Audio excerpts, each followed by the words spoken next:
be me too.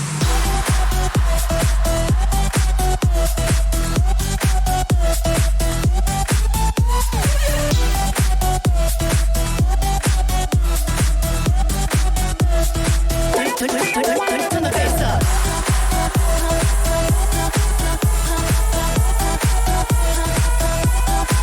Turn the bass up.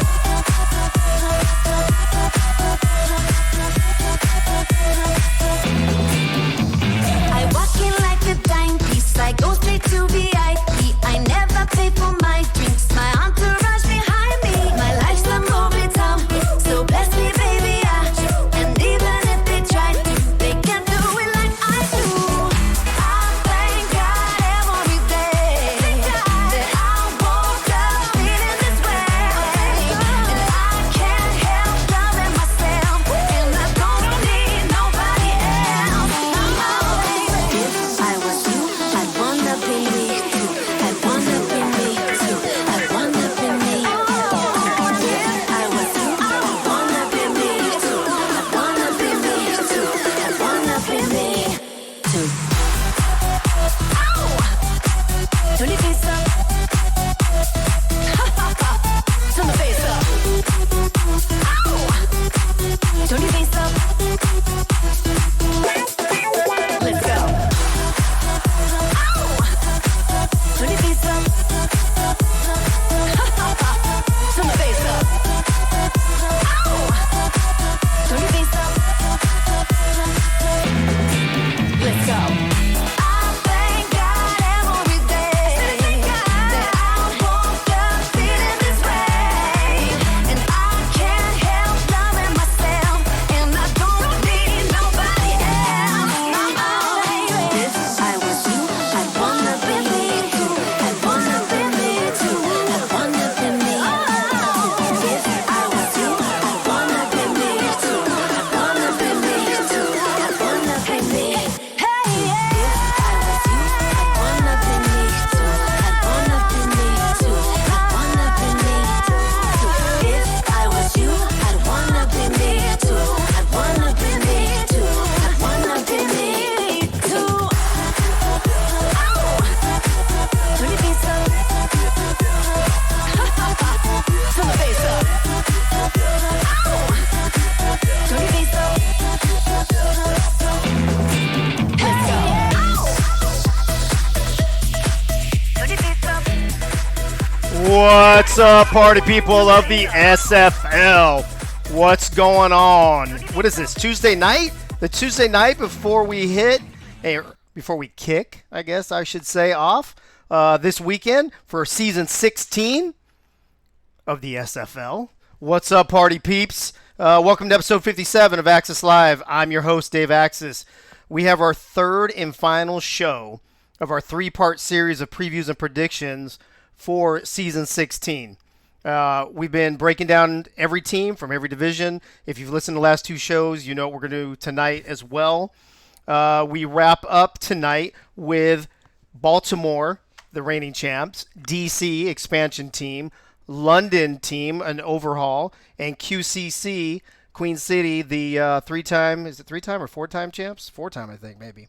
They're all up in the Northern Division, as well as Carolina, Charleston, Florida, who is three-time champs, and Jacksonville down in the Atlantic. We have another completely different panel for you tonight. They'll be breaking it all down for you. Of course, we'll have Gunny, the wisest man in the SFL, is here tonight with us in his pearls of wisdom. And we are definitely 100% going to be having Access After Dark, as we already have at least one team owner that wanted to come on tonight to discuss some of the things mentioned about his show, clear up some things. So he'll be on tonight as well. I'm not going to tell you who that is. That's going to be a surprise. And then on top of that, don't forget, it's Tuesday. So that means Tyler Falk will be here for a minute to do his Next on Netma. And then I've asked Johnny Pickler to come on for a couple minutes to discuss his annual Survivor pool that he does every year.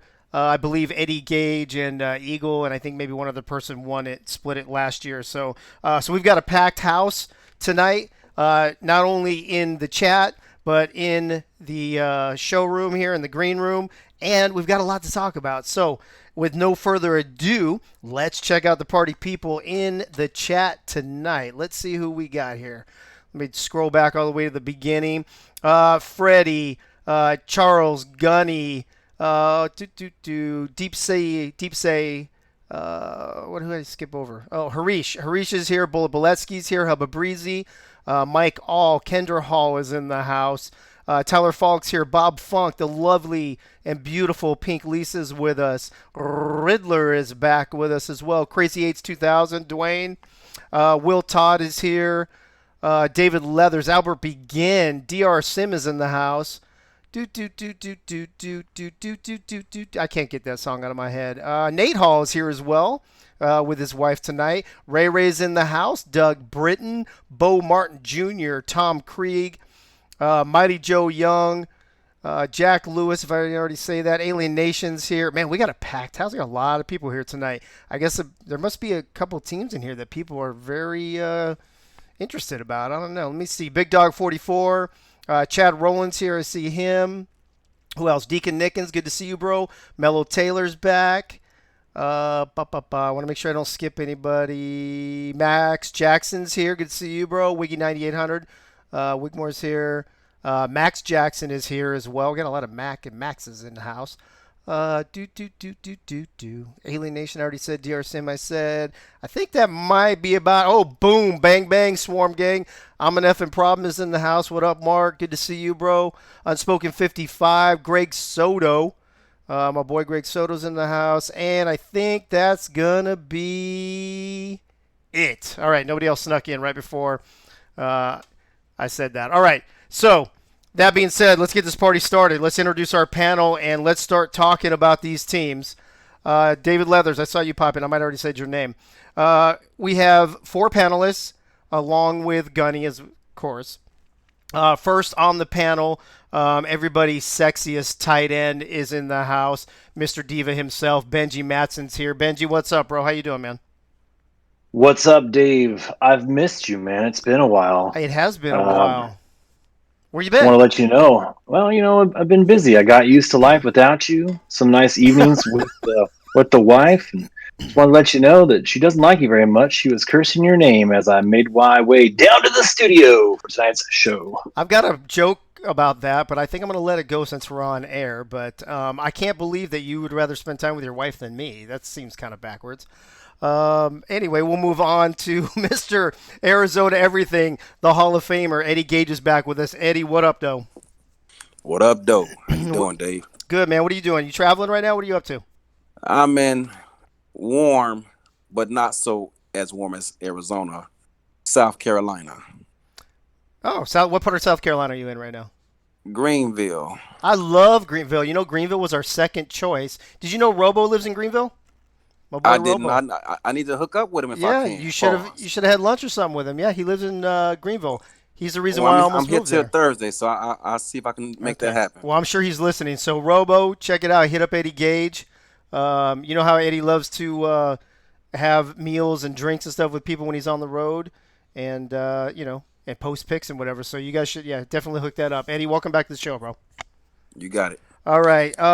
The assistant general manager of the Jacksonville Kings on his, 5th, 6th, 7th, 8th show. What is this for you, Mike All? This would be somewhere in the neighborhood of 6. Thanks for having me back, Dave. And, I'm sorry. Just wait a minute. I'm being handed a note by Bo Martin Jr. All it says is Dustin McCrack. Oh, dude, that's never going to die. That's never going to die. All right. Mr. Almost Show regular Mike All, welcome back to the show, bro. Thanks. The vice president of pretty much everything, I guess, the entire organization over in Fort Worth, Robert Garrett Jr. is back with us. Robert, what's going on with you? And the not as good looking tight end on the show, am I right, Dave? Oh, well, yeah, I don't know. It's just, Benji's got that I don't know. I want him to read. I want him to read me Dr. Seuss and tuck me into bed or something. I don't know what that's all about. You think his wife hates me now? I just said he wants to tuck me into bed. So, anyway, Robert, welcome back, bro. That's good to be here, Dave. All right, and then last but certainly not least, the wisest man in the entire SFL, Mr. Pearls of Wisdom and 12 Days of Christmas himself, Gunny's back. Gunny, how you doing tonight, bro? I'm good. Harish, can I borrow your defensive schemes for week number 2, please? And thank you. All right, Harish, you heard the request from Gunny. I don't know how you say no to Gunny, so good luck with that. All right, let's just jump into it, you guys. We've already knocked out 4 of the 6 divisions. We started off with the Pacific and the West last Tuesday. We did the South and the East last Thursday. And tonight we will be taking care of the North and the Atlantic. The North has the Season 15 World Champion Baltimore Vultures. They have it's an expansion team, but they were around before, so excuse me, I don't know how you classify that exactly, but they've got the DC Dragons. They've got a team on the up and up in London, and then you've got the 3 or 4 time champions. I guess it's 4, Queen City. It's a very loaded division. So Benji, because we're going to do this in alphabetical order, we're going to start with the reigning champs, the Baltimore Vultures. In season 15, they went 12-3 on their way to their first ever championship. They return everyone. They have no free agents.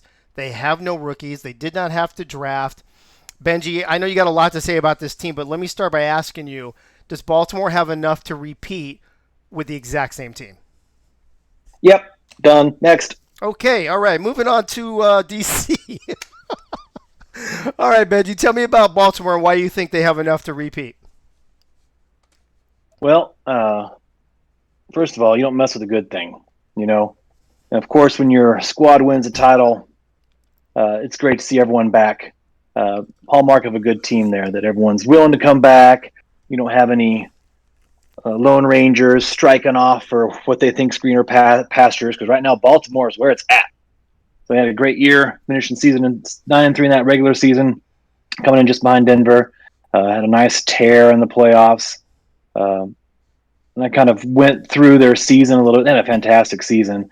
I thought maybe their best win of the season last year was against Denver. They gave Denver that lone blemish on their record, week 4, 27-24, hard fought. I gave Baltimore's toughest loss or worst loss of the season. Their opening night loss to Atlanta. Right. That was such a great game. Great game. Lose it there at the gun. That was their worst loss of the season. So for that to be their worst loss of the season, finishing 9-3, that was fantastic. They did have a little bit of adversity in the middle of the season. They lost the Dazzo brothers about halfway through. And, of course, in comes Jack Wigmore and Alvin Mack. And they both just kind of pick up right where Baltimore and the Dazzos left off. Finished off a fantastic regular season, had that great run through the playoffs. And I think it's awesome to see the entire team coming back. That's something to be proud of, that retention rate there. And we move to divisions this season. And, I'll take my Knights helmet and set my broadsword down for just a second. And looking at the North, I think it's totally possible that Baltimore goes 4-0 in the division in the North. And I've got them down as such. I think that DC, we'll start with London, of course, much improved, and we're going to give them 4. In fact, London and Baltimore was actually a really close, really good game in season 15. And I don't remember if we've got them, if they're traveling to Queensway or not this season. I don't remember. They are home. So they've got London at home. They've got the split with Queen City, 1 away, 1 at home, and then they've got DC they're on the road against DC. So, I think 4-0 is not outside the realm of possibility in the division, which of course gives them that automatic berth. And if you see Baltimore in the playoffs, who's going to want to play them? I mean, they had a fantastic run really quickly here. Jack Wigmore stepped in halfway through the season, but just rattle off some stats here really quick. Mike Dazzo threw 6 games, and Jack Wigmore threw 6 games of the regular season. Mike Dazzo had 1,800 yards. Jack had 1,600. They both had between 73 and 75% completion percentage. They both threw 6.6 yards per attempt. They both had 12 passing touchdowns. Jack threw 8 interceptions to Mike's 6, and they had the QBR of their QBR was separated by 1/10 of a point. They both were at 96 and 96.1. So Jack just slotted right in and finished the deal that Mike Dazzo started. And then once they got into the playoffs, they continued that strong play on the offensive side of the ball, but the defense was fantastic. Kind of marked down here who I thought maybe they make it to the playoffs after winning the division. What are they going to need to repeat in season 16? I think, of course, I'm looking at Jack Wigmore to have a consistent, fantastic first full season in the SFL in season 16 from start to finish, playing well like he did when he came in. And then actually over on the defensive side of the ball, Giovanni Bolt was like lightning in a bottle, on fire in the playoffs. He had 2 punt returns for touchdowns in the playoffs. He had a kick return touchdown in the regular season. He had 9 interceptions in the regular season, which was tied for second, and he led everyone in the playoffs with 3 picks in the playoffs. So I think Jack is MVP on the offensive side of the ball. If Giovanni's the defensive MVP because he's returning kicks on special teams for touchdowns, picking off quarterbacks in the North Division, I think Baltimore is going to be super difficult to beat. I think that's exciting for them. They must be excited to have everyone back. They're looking forward to going for 2 in a row in season 16. So let me ask you a couple questions. Obviously, I agree with a lot of what you said. I think Jack Wigmore did a great job picking things up, as well as the other players that came in halfway through the season. I think Ivory Irvin was arguably the best wide receiver in the league last year. You already talked about Giovanni Bolt, who was the most exciting, I think, defensive player, definitely special teams player and secondary player all season. I think it was it Alvin Mack? Who was it? Or I'm sorry, who was it on their team? I'm looking at the. I don't remember who it was, but they had a couple linebackers that came in and just took over. Yeah, I think it was Alvin Mack that took over. Halfway through the season when all that stuff happened. Here's my question, though. It's almost like a double-edged sword, I think. Benji, if halfway through the season they're going through all this turmoil and people leaving and whatever, and then they turn it around and let's be honest, there was some league stuff going on as well at the same time, team stuff. So there's a lot going on. That's an opportunity for players on a team, coaches, everybody to kind of bond together, to fight through it, to give you extra motivation, all that. They're not going to have that extra motivation this year. So is it? Are they going to be victims of non-circumstance, if you will, or do you think that because of what they went through last year, they'll have an easier road to the championship this year? They won't have an easier road. I think it's going to be tough for everyone. The SFL is so unpredictable. I'm air quoting here. They took advantage of. They didn't. It's just the way the rules were laid. They had a unique situation where when they went through that changeover or that turmoil in the middle of the season, the players coming in, per SFL rules, picked up the players and slotted right in, and they carried them out to fruition. And that's nothing against Jack, who's awesome in the league and is proving to be a leader, and Alvin Mack too. They're going to be awesome for their teams this year. And that's just the way the SFL worked up until this season.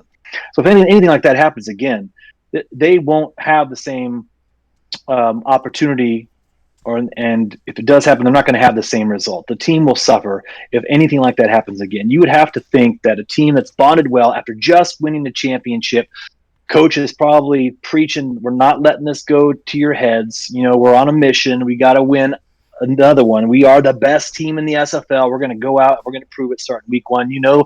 There may not be a chip on her shoulder, but right now coach is preaching like we all got to come together. We are the top dog, so to speak, and we're not going to let anyone knock us off. This is our title to win this year. So that's going to be the attitude they might go into with this thing.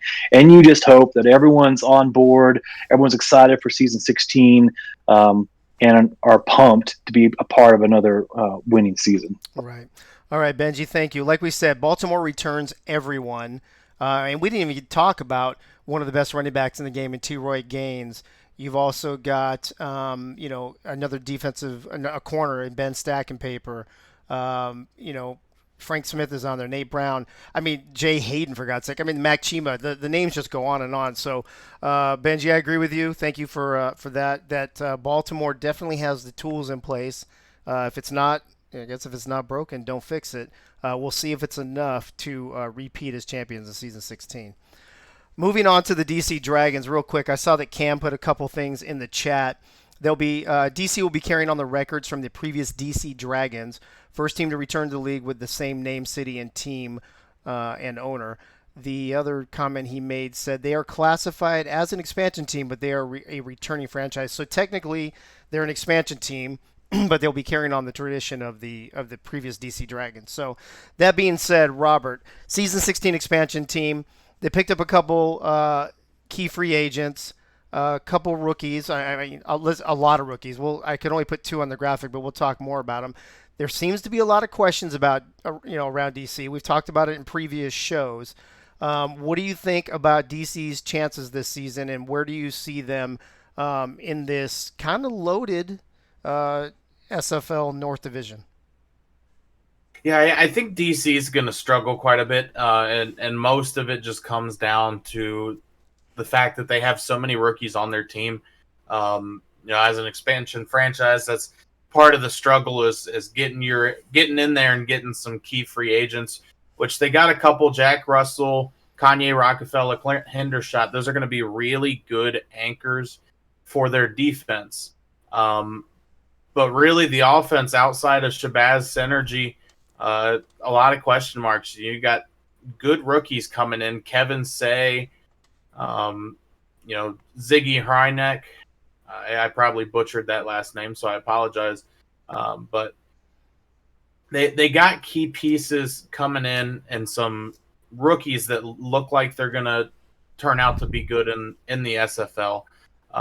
But obviously, a lot of question marks around the franchise just kind of due to the cards they've been handed out.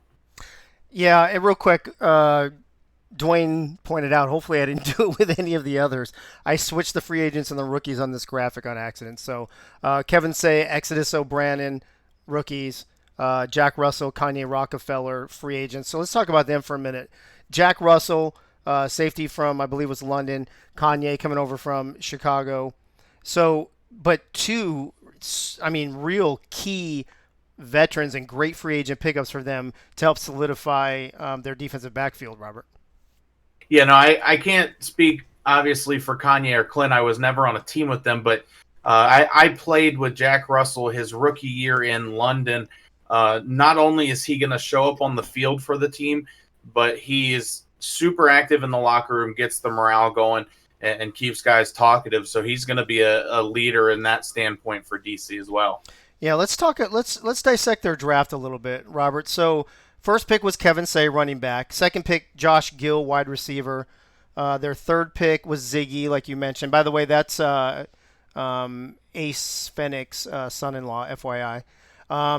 Exodus O'Brien, Eric Guger at corner, Benny Butcher, defensive tackle. We talked about him a lot on the draft show, and then just a whole, and then like 9 more guys. So, what's the disadvantage, and is there any advantage to having that many rookies on an expansion team starting out?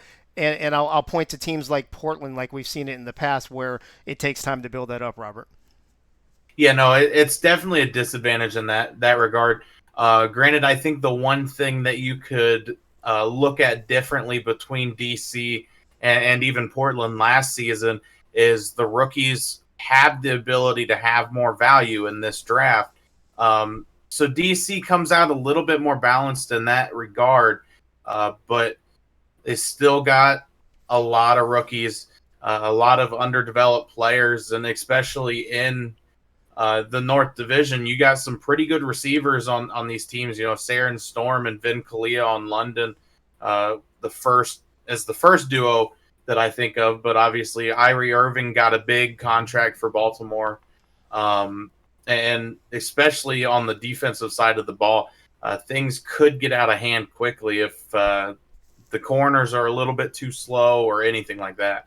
So if you're DC and you've got this many rookies, and you have a quarterback, a free agent quarterback, I guess technically, with not the highest starting rating in the league, plus 2 running backs. What if you're DC? Where are you getting points? What are you doing? What kind of offense are you running? what are you trying to show the rest of the SFL as you enter into your first season in season 16? That I think is going to be one of the issues for DC, as you said. Not the greatest quarterback. They got 2 running backs. Kevin Say being a pretty good rookie running back coming in, only about 4 points behind Jared McChesney, actually playing out of Denver. So he'll come in good, but they got 4 receivers on the roster, 2 tight ends. One of those teams that they're going to have to figure out an identity and at the same time keep these people happy, because in the end, it's mentioned time after time, but people pay for this. They're going to want to see themselves on the field. So I think that creates a weird situation for the teams that have this setup where you got to try and keep people happy, but find what your team plays in the best. Yeah, and I know they've been taking some heat. Shabazz came on one of the shows that we had.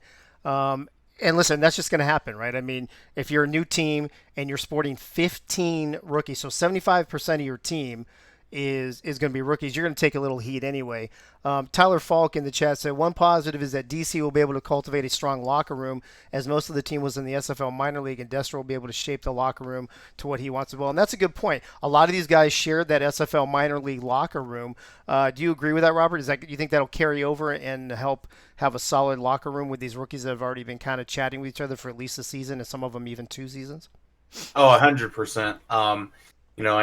I got the chance to be part of an expansion franchises draft last year with Fort Worth, and we did kind of the same thing.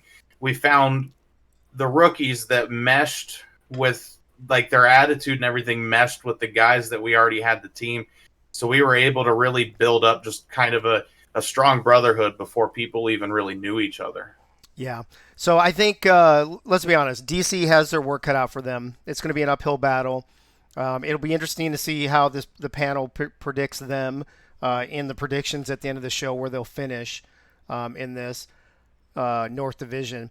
I will say, I think they have one of the best logos in all the SFL, by the way. I think the dragon is super sick. The colors are perfect. I think that's an amazing logo. The theme, I love it. Robert, anything else you want to mention about them before we move on? I did just kind of want to say, we've bashed on DC quite a bit, but you got to remember the people at the helm of it. Destro and Molinax have quite a bit of experience and knowledge in this game. So again, another wild card mention for DC, but with all the experience, you don't know, this team may turn out to be a lot better than people are expecting just from that. Yeah, I mean, we've seen a lot of teams both ways. Good teams on paper that underachieved, and we've seen some teams we didn't think were going to be good on paper that overachieved. So you never know which way this could go. All right, Robert, thank you so much for that. We'll get back to you in a little bit when we get back to the Atlantic Division. Thank you, bro. No problem. All right, moving on to Queen City. 4 for them, right? I want to make sure I got this right. Queen City, 4-time champion. Florida, 3-time champion, right? I just want to make sure we got that straight. Let's hope I got the rookies and free agents right on this one. Looks like I did. All right. Looks like I only messed up on DC. The one graphic I messed up on, of course, it had to be DC, right? So who's got Queen City here? Let me see. Mike All. So Mike, Queen City, an off year for them, 5-7, missed the playoffs. They bring in Tina Begin to begin the husband and wife team at Queen City.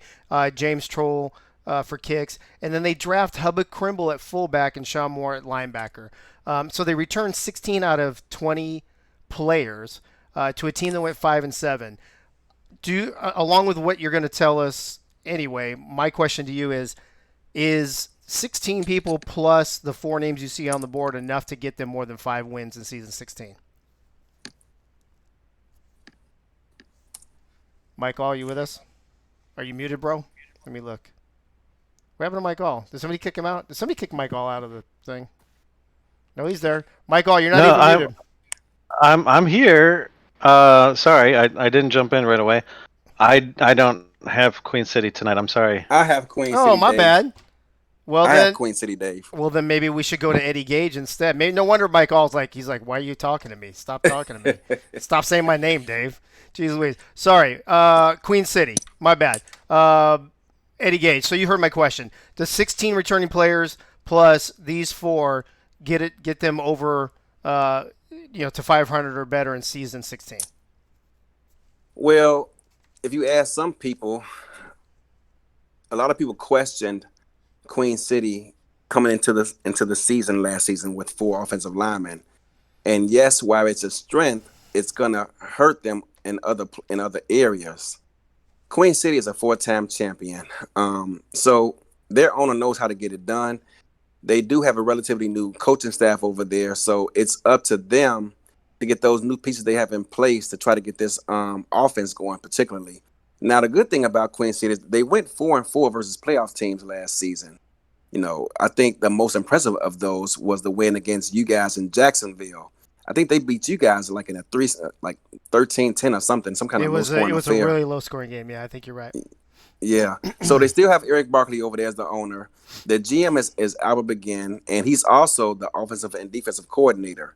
As we stated earlier, they did lose all those offensive linemen. Now, it would have been nice for them to keep maybe 1 or 2 of them and continue to develop them. But they lost them all, some due to retirement, and it is what it is. But they did add a key piece in Humble Kimball, I hope I'm saying his name right. He replaced Jet Zero, who used to play fullback, who moved to tailback. They also drafted Sean Moore, and they picked up Tina Begin in free agency as a defensive tackle. I believe she came from Houston. Yeah, she was with Houston last season. But their problem primarily was their offense. They scored 19 points a game, which was ranked 19th out of the 22 teams last season. Now, what's so crazy about that is they were 5th in the passing game, but only ranked 20th in the running game, only averaging 59 yards per game. And anytime you're that one-dimensional, it's going to make things easier for defensive coordinators to prepare to play against you when you can just worry about one side of the offensive strategy. Their defense, it was kind of like a bend but don't break type, because it's crazy because they averaged giving up 24 points per game, which was a respectable 9th. But they gave up 131 yards rushing the game and 227 passing yards a game, which are both ranked 21st. So although they gave up a lot, they kept you in the 20s and had you set up for field goals more often than not. So the defense, although it's a bend but don't break style, they need their offense to complement them by sustaining drives and putting those, stopping those field goals and find a way to get more touchdowns to be more productive. If they can get that running game going with Humble, I forgot his name already just that quick. Oh, Hubba Crimble, with Hubba Crimble, I think they're on the right path to try to turn that around. Now I know he came in with some low value, so it may take a while for him to get going. But once they do so, perhaps later in the season, they can try to find a way to return to playoff glory. Well, I mean, Jet Zero got a nice contract, right? 104. He did. So he should be looking good. Hubble will be, blocking for him mostly early, probably anyway. You still have a couple names, like Chris Curtis, Deezer Powell is over there.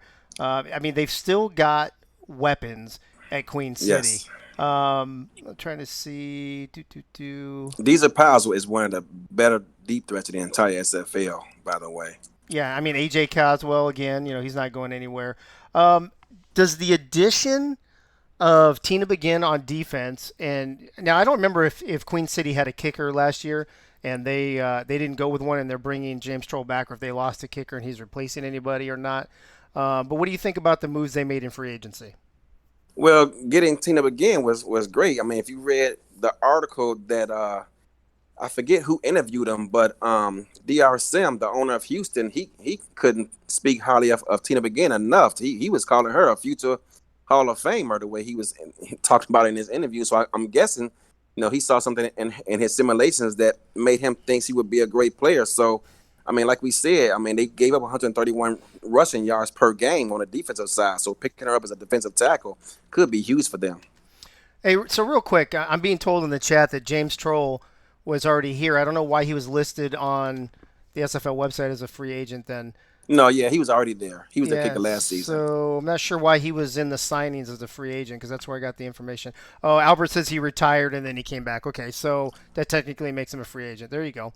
All right, see, I knew there was some kind of reason for it. Got it. All right. So on the defensive side of the ball, right? Digger Graves, of course. Farrell Rains is back. You've got a lot of names that people are used to hearing on the defensive side of the ball. Jared Crow is there. Who else we got? Jeff Duffy, of course. David Tilley.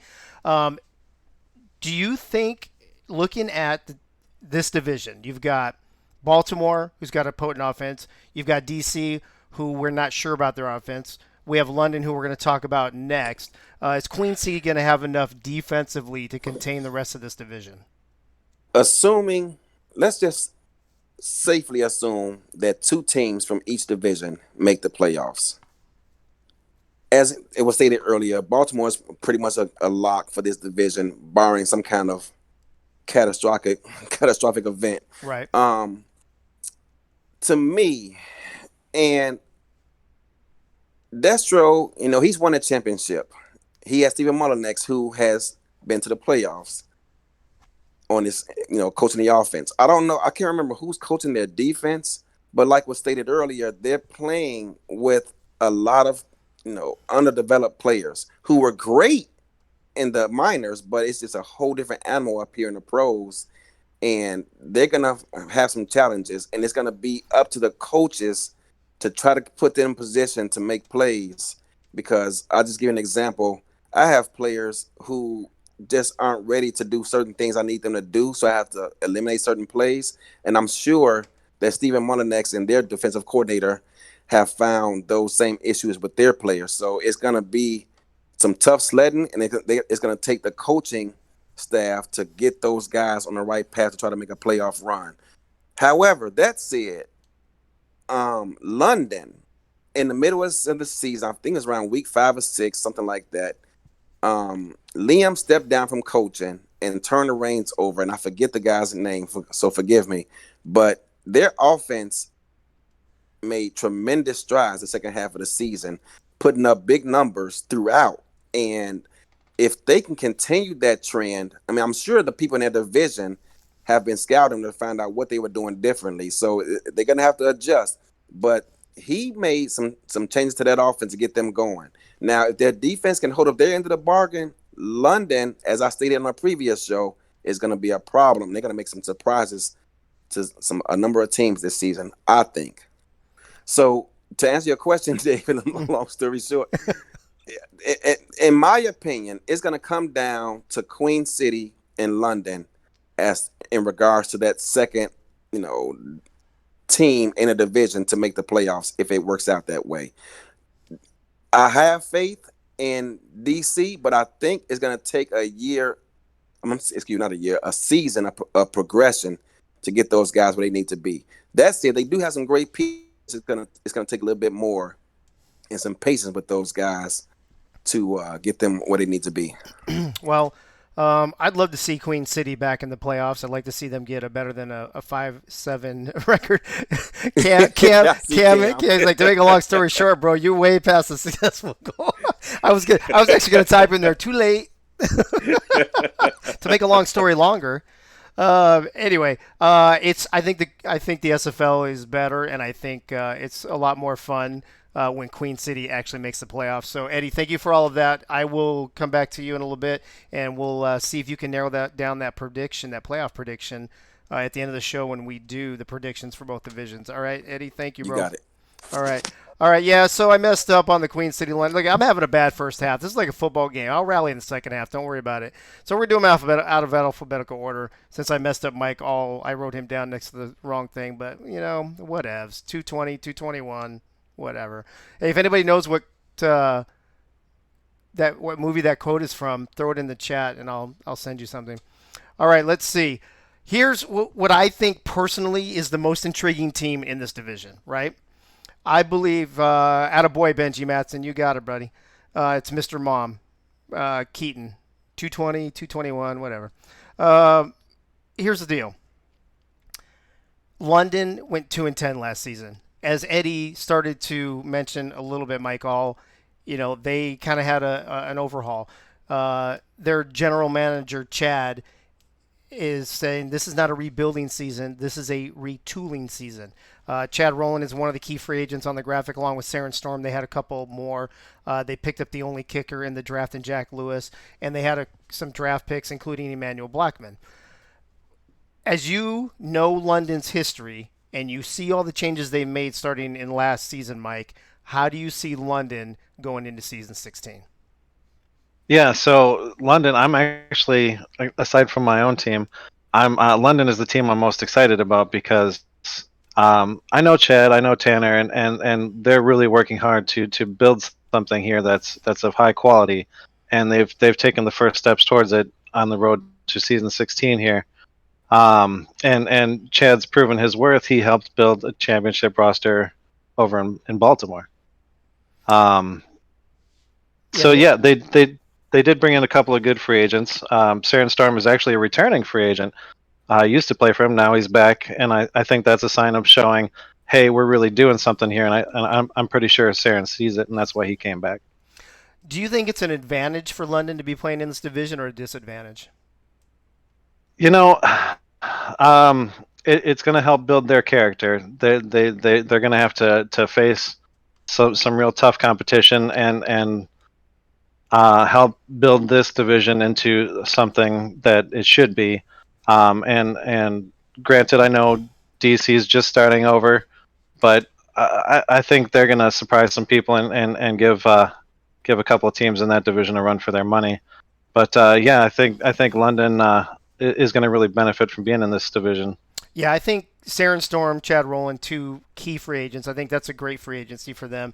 As you look at their draft board, they picked up Jack Lewis, like we mentioned, Emmanuel Blackman. They also picked up Sirach Black, who was a highly coveted linebacker in the draft this season. But when you go through their roster, Mike, I'm seeing a lot of names that I'm used to seeing.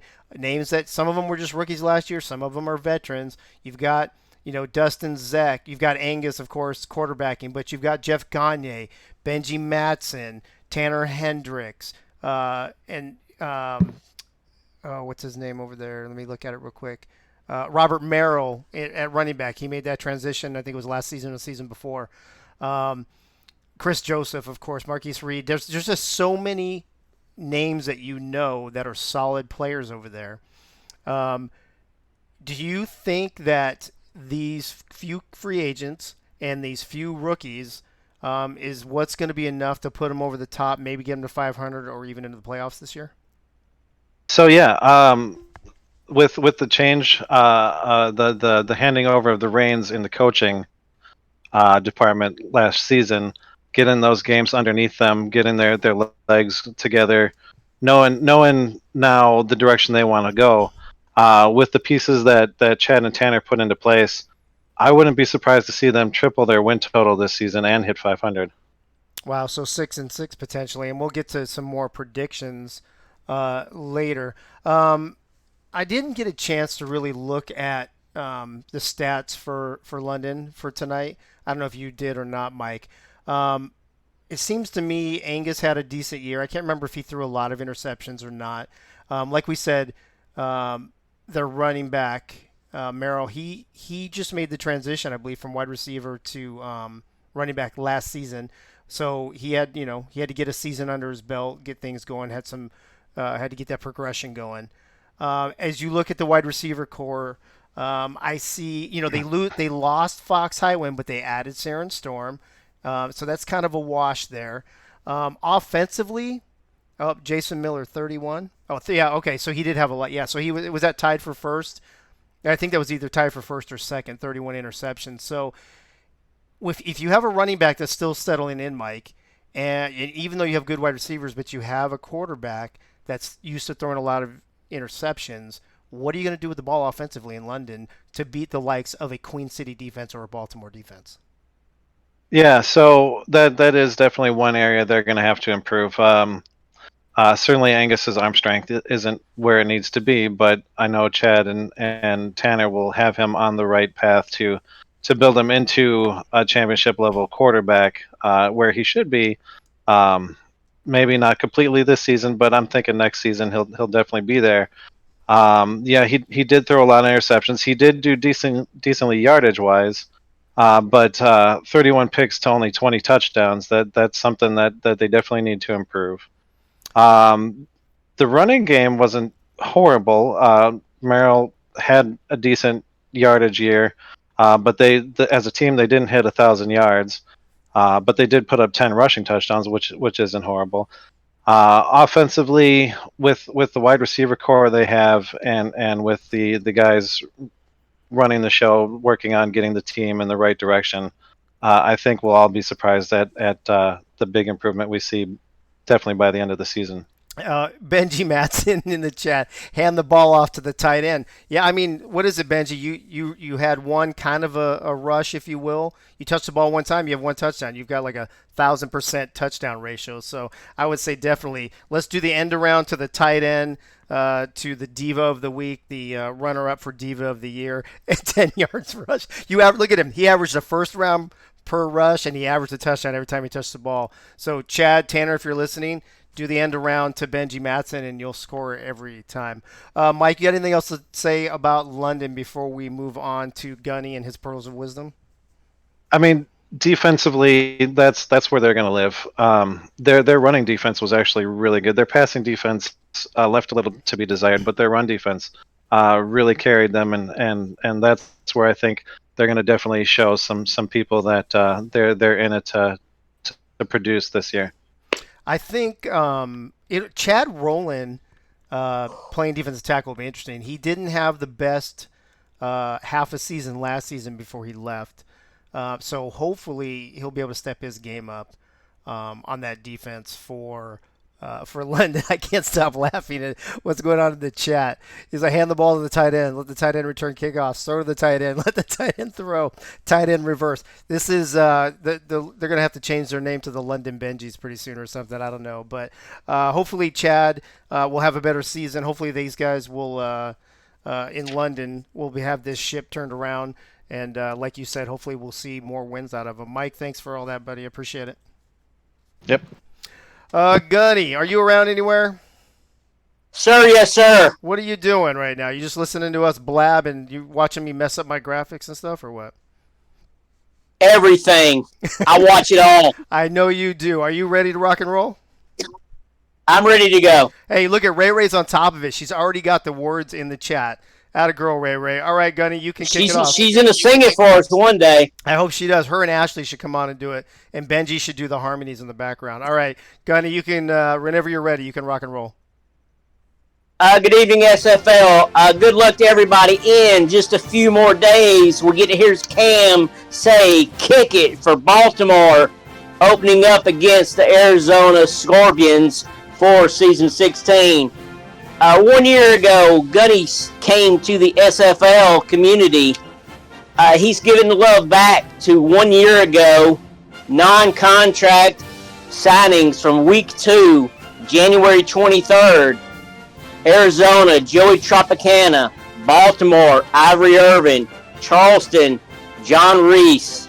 Denver, Mel Davis, now with Portland. Las Vegas, Nikki Contrella. London, kicker Xavier Howard. QCC, James Troll. St. Louis, Chuck Diesel, now with Louisiana. Tulsa, kicker Lonzie Champion, no longer in the league. And Vancouver, Lincoln Kingseed, now a Lone Star. The non-contracts that week was Arizona, TJ Puckett, tight end. Mexico City, Tony Stack. And Vancouver, Rock Blazer. The next day, January 24th, more non-contracts was linebacker Atlanta, Fox Highland. Linebacker Baltimore, Frank Smith. Linebacker Carolina, David Harrell. Tackle Charleston, Shepard Valkyrian. Linebacker Denver, Brody Gulch. Running back Florida, Connor Weston. Wide receiver Las Vegas, LZ Pryor. Fullback, London, JQ. Defensive tackle, Seattle, Ace Finnick. Defensive tackle, Sioux Falls, Noah Tarazia. fullback St. Louis, Charellis Blanton, fullback Tulsa, Javier Vasquez. 4 of those members of that class returned to the minor leagues. That was T.J. Punk, Fox Hywen, David Harrell, and Brady Gulch, and they returned back to the SFL major league teams. So good luck to all these fellow season 14 non-contract members. And with that, that is all. All right, Gunny. Thank you so much, buddy. Appreciate it. Let's move on to the Atlantic Division. Carolina, Charleston, Florida, Jacksonville. I actually think this may be as tough or tougher of a division than the West that we discussed on this show last week. Robert Garrett Jr., I know you're coming in here first, at least I hope you are with the way I've got things going tonight, who knows for sure, to talk about Carolina. Carolina just misses the playoffs, 5-7. They add, with Tom Rahman and Ray getting their own team, Carolina got a little gutted. Xander Gold, Amon Takes, a couple of the key free agents. They pick up Cliff Grizzly at defensive end and Monty Wyatt at free safety. As you look over this roster, Robert, does this look like a team that has improved or has not improved or is the same as what we saw in season 15? I think that it is improved from the team that we've seen this past season. Made a few moves. A little bit of a drop in safeties, having to bring in a rookie safety. But Xander Gold coming in, bringing in Amon Takes, played in Portland and more known for playing in Baltimore. And then Kane Vasquez, a strong safety. I think those are some good additions to their team, to their defense that is now being ran by Harish Prasad, at least on a coaching side. And then I think even with their coaching changes, Heath McDaniel Jr. now taking over the offense, a big thing to note with that. I'm sure Harish has mentioned it somewhere before, but Xander Gold was second place for MVP the last time that Heath McDaniel Jr. coached him and Logan Jack together. That is a very interesting point. As I'm looking at Carolina's roster, and like you said, Harish is taking over the coaching. Is that what you said? Yes. I see a lot of regular names that I would normally see. I see Kane Vasquez there though. Like I said, Cliff Grizzly, Monty Wyatt being added, but you got John Neville's. You've got the Prasads. Logan Jack, of course, is there. Whistle Jones. As you see the roster, though, and I know you said you think that this team is slightly improved. Do they have the pieces in this very, very competitive, what I think may be the toughest division with 2 different rivalries and these 4 teams maybe just beating each other up? Do they have enough pieces to finish first or second in this division to make the playoffs? I think that they do. They've been working since last season when Harish transitioned to coaching the defense, really getting the chance to figure out what they wanted to do and test a bunch of different things. I think this is going to be a very interesting Carolina team to watch. I don't know. I've been a big Carolina fan for. Well, did we lose you, bro? I love that. He's like, I've been a huge Carolina fan for, and then he drops the call.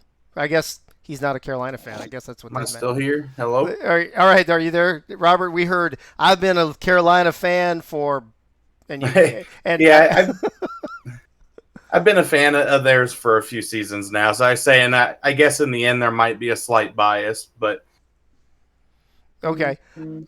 All right. Anyway, so Xander Gold played for you guys last year, right? correct. Okay. Do you think this is a good move for him in Carolina? 100%. Xander's good friends with a lot of the guys in the Carolina locker room. When he was leaving, that's where I assumed he was going to go. Pretty much from the moment it was decided.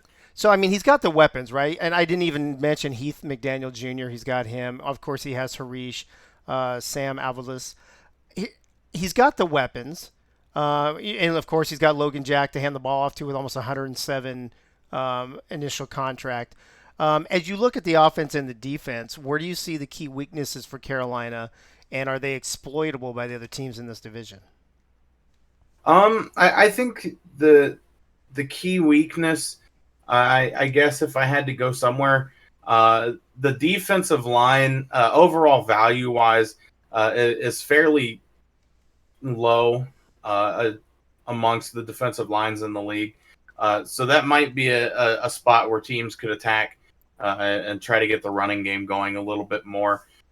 But they've done a pretty good job at getting their team balanced out and players set up to where they can work well together on the field. Most important question: does Harish go injury free again back-to-back seasons? I don't know, man. I'm not sure if Harish has that kind of luck. Real quick on the free agents, and like I said, there's only so much room on the graphic. Xander Gold, Amon Takes. They also added John Nevels, Cain Vasquez, like I mentioned again, Chad Stinson. So they added a lot of veteran leadership. And, Harish and I joked a lot on this show last week about, Carolina's locker room. With the people that Carolina lost, but taking into effect the people that they retained, plus bringing in the veterans, how do you see the locker room in Carolina this season with so much turnover? Oh, the locker room's going to be exactly the way that it was last season. They lost a few key people to the locker room, but the people that they brought in fit right in with how their team goes, and I think they're not going to skip a beat. Okay. Last question. Let's talk about this Carolina defense for a second. You already talked about the defensive line. We're looking at, you've got one rookie in the defensive backfield, one rookie on the defensive line. You do have in the defensive backfield, though, like I said, you brought in Cain Vasquez, Chad Stinson, and who's the other one? Davidson Joseph. Linebackers, Levant Irvine, and Amon Takes, like we mentioned. I'm trying to find a third linebacker. Am I missing? Oh, John Nevels. Okay. So they are going to have the three linebackers. So the defensive line, you're saying, doesn't have a lot of value, but when you look at the linebackers and the DBs minus one rookie, how does the value look there? And do you think that's going to be a strong suit for them? Well, they're actually running four linebackers, or at least they have four linebackers on their roster. I think that's kind of how they offset the slight struggle the defensive line might have. Is they have a lot of value in linebacker. Amon Takes, Shervon Prasad, and Levon Irvine, all 75 and higher. So that's going to kind of stop that extra fluff that the defensive line might give up, I think. Oh, Chad Lee just said in the chat. I got confused there too, bro. Chad Stinson is Chad N, just a name change. Okay, that threw me off. I had to keep going back and forth trying to figure that out, Chad Lee. Thanks for the info there. Any last words, Robert Garrett Jr., on this Carolina team before we move on to Charleston? I just kind of agree with what you've been saying. I think this division is going to be one of the more exciting divisions to watch throughout the season.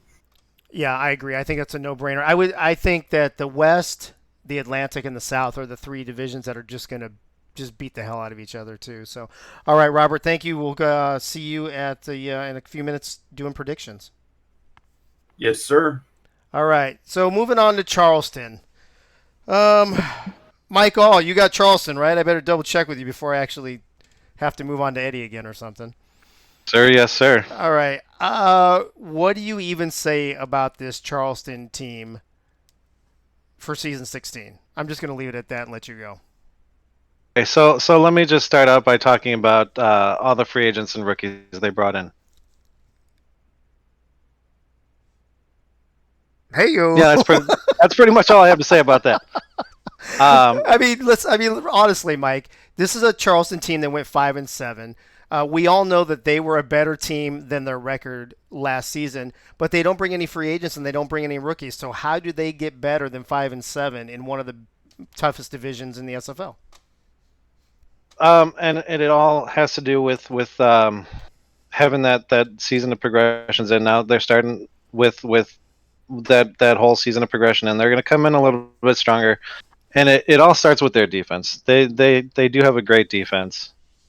Excuse me. Their defense did a lot of the heavy lifting for them last season, and I believe the season before as well. And I believe it's going to do a lot of the heavy lifting again.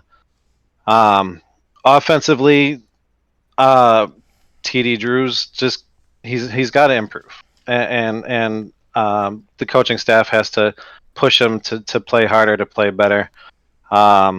He arguably last year though had his second best season of his career, but what he really needs to do is get back to his rookie season where he had his best season by far. The running game, Yeah, go ahead. the running game I'm sorry, could Mike, go ahead improve and too a finish. little bit. Yeah, sorry. The running game could improve a little bit too. Yardage was down for Keith Swearingen from the year before, but he did well. He scored a lot of touchdowns. But it's the play of TD Drew that really steps up, and it affected guys like Buchanan Simons, who's a great receiver. But even though he only had one less reception last year than the year before, he had 143 less yards and he had 5 less touchdowns, and that's the area that they got to improve in. So if I'm Allen, the owner of Charleston, and I go 5-7 in season 15, and we talked about this extensively last season on this show about them having one of the toughest, if not the toughest, record in the entire SFL.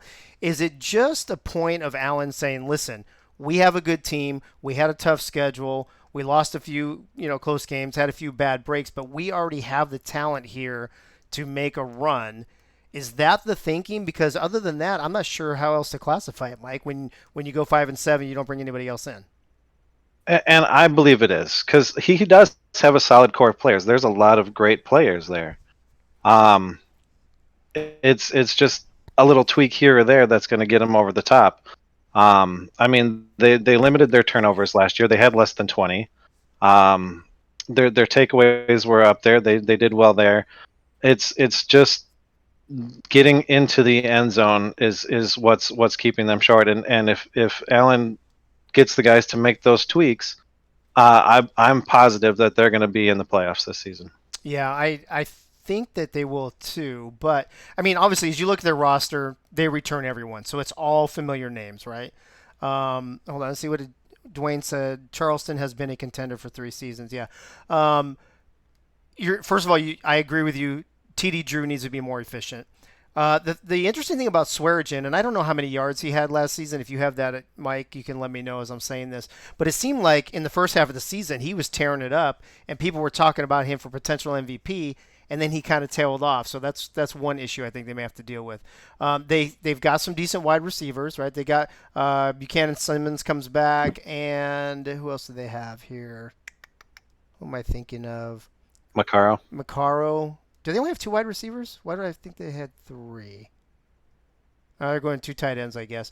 But either way, is this a case where if Drew is not efficient at the beginning of the season, they are going to have to lean on Swearingen again? And then if you can key on Swearingen, what did they do to overcome that? Yeah, and that's going to be the case. But I feel like Drew is going to pick it up this season. If teams like Jacksonville, let's say, I'll just pick them at random.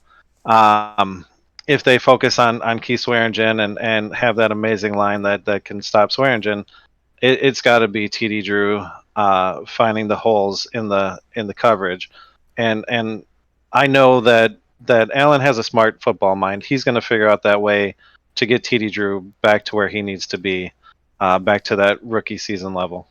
I love Allen telling Allen in the chat that he has to let his defensive play. That's amazing. They've got great defensive weapons, right? Jack Brown, Jack Hoffman. You got Hollywood. Who else is on there? Baker, of course. Zanardi. I mean, Menor, Bravo in the backfield or in the defensive backfield. They've got the names. So if their defense can hold these offenses of Jacksonville and Florida and even Carolina, then yeah, I think that they give their offense a chance. Mike, do you have anything else you want to add on Charleston before we move on? No, but I do want to give a little shout out to my Lincoln Rattlesnake brothers, Fred Dukes and Tommy Zanardi. I'm rooting for them every game except for when they play Jacksonville. Except for when they play Jacksonville. Awesome. Well, this is a tough division, so we'll see how Charleston does, and we'll see what the predictions are here in a moment, Mike. We'll see you in a minute. Thanks. Yep. So Crazy 8 says everyone does have a chance of being 6-6. It won't happen, but everyone is very close. I think you're right, Dwayne. I see a lot of teams between the 5-7 and 7-5 range, and a lot of that has to do with, I think, divisional play. You've got 4 games in division that are key, and that could really be the difference between you being up 2 games, 2 wins, or down 2 losses. So I agree with you there. All right, moving on to Florida. They finished 8th, right? 1 seat ahead of my glorious Lone Star Glory. They beat us by, I think it was 3 points on a last-second missed field goal in the playoffs. They moved on to the second round where they lost.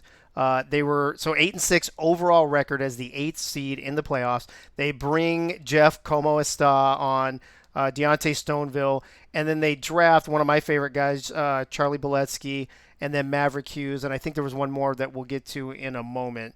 Benji, as you look at this Florida roster and the fact that they brought in a couple key free agents and drafted well, is this a Florida team that's equipped to make a deep run in season 16?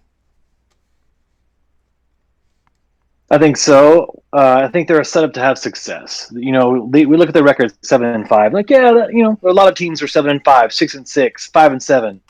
But Florida was actually on a tear to finish the season, if you remember right. They got out of the gates so slow. 0-3 to start the season. We were like, what's going on in Florida? And then they started on this streak, 7-2 to finish off the regular season. They made a great run into the playoffs. And I think we saw the team really come of age is not the right phrase to use, but like we know Florida has a history of being a fantastic winning team, and so it was so strange to see him start off so slowly, but they got back to form. Ron Cochran, the gunslinger, got back into his winning ways and slinging the ball over the place, and we saw improved play on the offensive side of the ball at the running back spot too. J.W. Doyle, the dumpster fire, sneak. Had a really solid season, especially in the second half towards the playoffs. He started running really strong.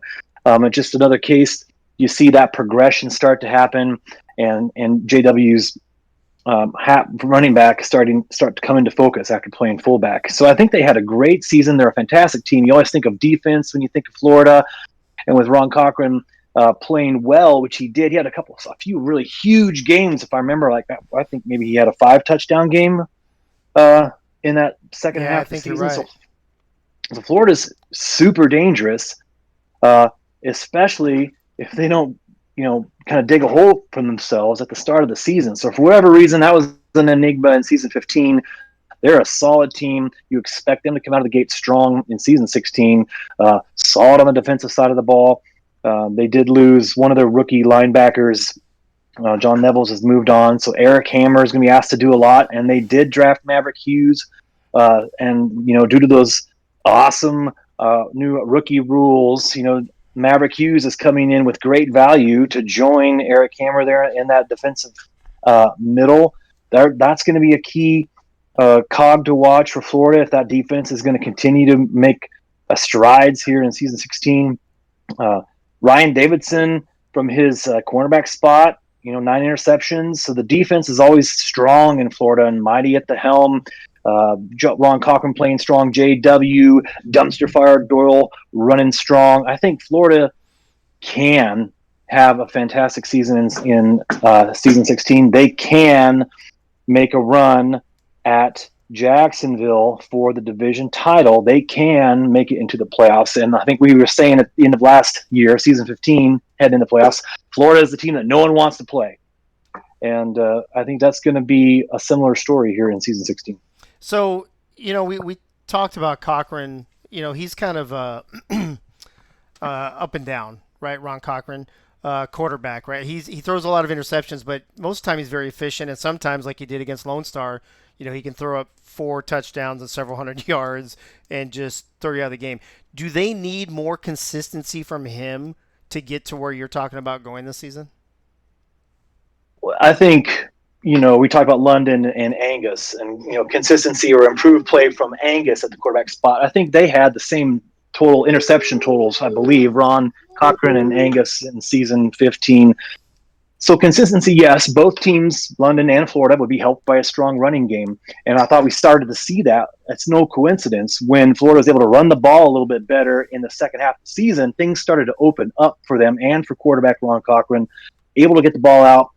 And we saw those interceptions kind of come down a bit towards the end of the regular season, and touchdowns go up and efficiency go up. So I think it all plays together. But after that strange season last year, to have Florida's key components together starting season 16 off and that core group progressing in season 16, I think they're going to be dangerous. But I think Ron Cochran will be more efficient, will be more what do I want to say? You used a fancy big word earlier, Dave, and now I can't remember what you said. I think I just said efficient, but efficient. My junior associate here has something to say about I can hear that. Thinks Florida's going to have a great season. Well, ask Consistency out of Hong Kong. Okay, ask your associate, can Florida, because of the division they're in and the way that the playoffs are going to go, the winner of each division gets an automatic bid, and then all the other teams go for the other 6 bids. Can Florida afford to come slow out of the gate like they did last season and still make the playoffs this year? Well, they did that in season 15, coming slow out of the gate, but I just don't think they're going to have that start this season. I don't think it's going to be the case. I think they have a tough start to the season, facing Lone Star and Jacksonville right off the bat. But if they happen to go 0-2 in those 2 games, I wouldn't qualify that as the same start that they had in season 15. I think they're a much better team. I think they have a tough few games there. If they start 0-2, I think there's still plenty of time and room for them to maybe nab a playoff spot. Yeah, Gunny said in the chat he's ready to see Bullet Boletsky meet Jukin and Rukin in week 1. I think we're all anxious for that, Gunny. Benji, last question before we move on. Let's talk about Florida's defense. I love me some Eric Hammer. I think he's great. Alex Dominguez as defensive tackle. Who we got? They brought over Stoneville. You got Adam Jones, Ryan Davidson, Ryan Tobin. A lot of familiar names. What do you think about this Florida defense, and are they going to be able to hold down the likes of a Jacksonville offense in this division? I think that they're going to compete well against Jacksonville. I think that in my layout here, I do have Jacksonville finishing ahead of Florida, so Jacksonville takes the division. But I think those games are going to be key. We've seen it can happen any day in the SFL. CC can have a bad game both times, Florida, or maybe they split. Maybe split game. I'm not quite sure if Florida plays Jacksonville twice or not. I apologize. I don't have that up. I think they do. They do. Okay, yeah. I even have them splitting games here. I have the home team winning there, each of those games. So anything can happen. But we've seen CC have a bad game, or he's had thrown multiple interception games, just like Ron Cochran. So if that were to happen, I have 2 games separating them, Florida and Jacksonville. So there's not a lot of room for error there if Jacksonville slips up. So Florida keep their chin up. If they have to get off to a slow start, they can be in it right at the end. Well, all right, Benji, thank you for that. I think a lot of people in the chat agree with you that Florida and Jacksonville is going to be really close. We'll be back to you in a minute for predictions. Let's move on to Jacksonville. Eddie Gage, this is a team that we thought for sure was going to finish in the top 4 or 5. They sat at that 5th seed dang near more than half the season, right down to the last couple of weeks when Mexico City overtook them. They finished 9-5. They advanced to the second round of the playoffs, I think it was. They bring on Iggy Swift and Clay Jones. They draft a couple rookies, Keenan Samuels and Jay Mart, that we talked about on this show on the draft recaps. They went linebacker. I think there was a third linebacker, and I'll get his name here in a minute before we move on. But Eddie, this is a Jacksonville team that was in the top 5 all season long till the end. They made it. They made it to the quarterfinals. Do they have Correct. the same amount of talent to get back that far or further in season 16? Well, speaking of talent, I mean, the coaching is still the same. Frank's running the show on offense and defense. One of the great things that he does have that I'm very jealous of is he has 4 scouts on his team. Wow. 4. I mean, talk about extra time to prepare because you got guys over there. That's an advantage I wish I had. I'm trying to get it. So, but yeah, Frank, good job getting all those scouts over there, buddy. But I mean, they did have some changes. I mean, they lost both their offensive linemen, Ricky Thornton and Dave Barr. Dave wants to return to kicking duty, so he's with us. And Ricky Thornton wants to return back to his original SFLM position as strong safety, so he went to Tulsa. They also lost J.R. Lawless, who was a Pro Bowler last season, to Right. retirement. So they did have some big losses, but they what they did to retool themselves. They didn't sign any offensive linemen. Instead, they got fullback Ziggy Swift from London. Then they got linebackers, like you said, Jay Martin and Keenan Samuels through the draft. And they also have Clay Jones. So now they have 3 linebackers on their team when initially they had 2. Now this team finished 7th in the SFL and holding teams only 85 yards per game rushing. So that's going to probably even, further improve that stat come next season. It's also going to improve the coverage that they're able to provide with those linebackers on those underneath routes on the strong side of the field with that third linebacker. So it's going to be really interesting to see how he uses that. The offense wasn't much of a problem as they finished averaging 28 points per game. Their running game took off last season, finishing 6th, averaging 117 rushing yards a game. You just wonder how much of a hit that offense is going to take when they're running game with the loss of those 2 offensive linemen. We just have to, stay tuned and see how that plays out. And they've always been a big passing team. So although they finished 265 yards passing the game, I don't think that's going to take much of a hit because DC has always been a predominantly deep passer and with deep and intermediate routes. So I don't see that as an issue either. It's just going to be, like we said, how they finish out with those old linemen being gone. The 3 linebackers, that's a change. Now, they did get Iggy Swift, like I said, from London. So you just wonder how many more 2 running back sets we're going to see out of Jacksonville that we didn't see last season because Iggy Swift actually has a decent build. I was looking at him when we played London last season. So that's going to be a great addition for them. They still do have Michael Sprouse, and in my opinion, Michael Sprouse is the best press corner the SFL has and has been for quite some time now, in my opinion. So, yes, they have the tools to make a decent run. They are in a tough division. They split with Florida last season. They played them early and then again late, and they went 1-1 against them. Like you said, they're in a tough division, but Frank has been around this game for a long time. He's been close to winning the championship a few times, and I'm sure he knows to get back there once again. Yeah, I mean, there's a lot of familiar names in Jacksonville, right? Christian Christensen, Yep. CC. You've got, Jack Wall there, of course. Mike St. Green made a name for himself last season. Ken Gossett Jr., of course. Grayson Willis. They've got the offensive, Jared Willis, for God's sake. They've got the offensive weapons. What do you think CC needs to do this season to make sure that Jacksonville wins this division and secures a playoff spot? The same thing Frank's been harping on for the past several seasons. Find a way to decrease those turnovers because CC, I mean, he's hot and cold, just like, probably more than any other quarterback in the SFL, at least right up there with the best of them. There are games he comes out smoking. I mean, like I said, they get all 3 of their wide receivers involved in the passing game. Every now and then they throw the ball to Jack Wall just to keep him happy as a tight end. Just every blue moon he'll make a catch like every third or fourth game. But they keep all three of those wide receivers heavily involved in the passing game, and they have a great running game that they got last season. You just want to see if it continues this season with them losing those two offensive linemen. But if they can just find a way to decrease those turnovers while still remaining productive and aggressive on offense, the sky's the limit for this team.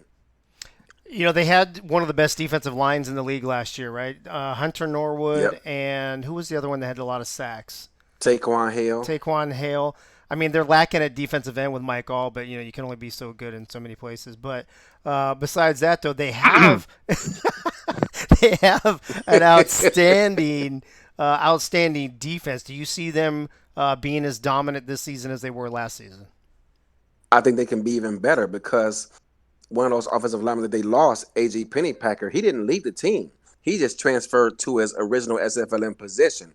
So he's now playing defensive tackle lined up next to Taquan Hill. And with them having now 4 defensive linemen, yeah. Oh, my God. I know Frank is just having fun in those sims, getting to the quarterbacks and knock them on their neck 900 times a game.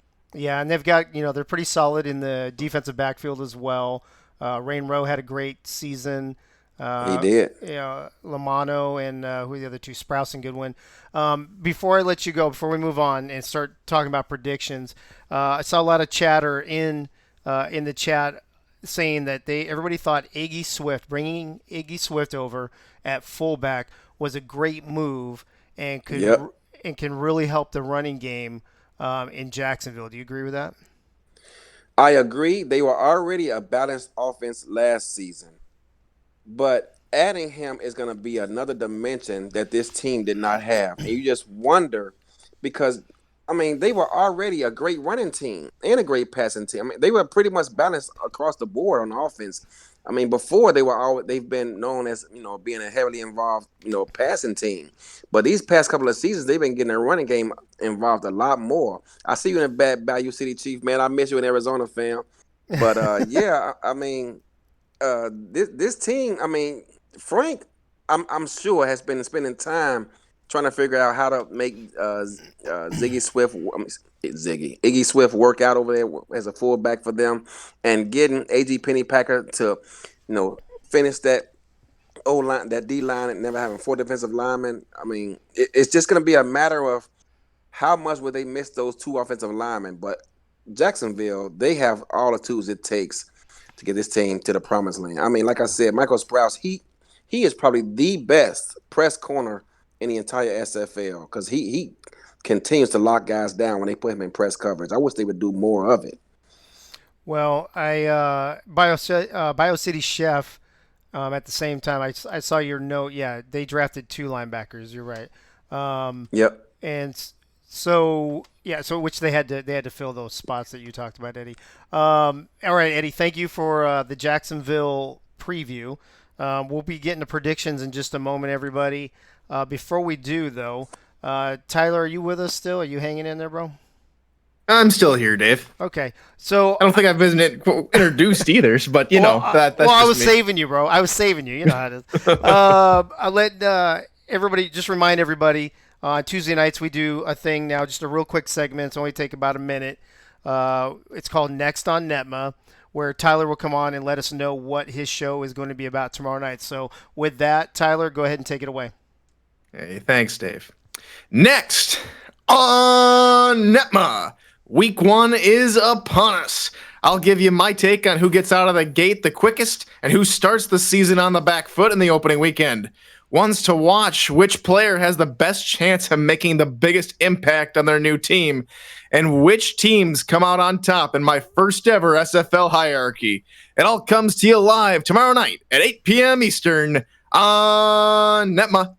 Awesome, Tyler. Thank you, bro. Appreciate it. Thanks, Dave. Yep.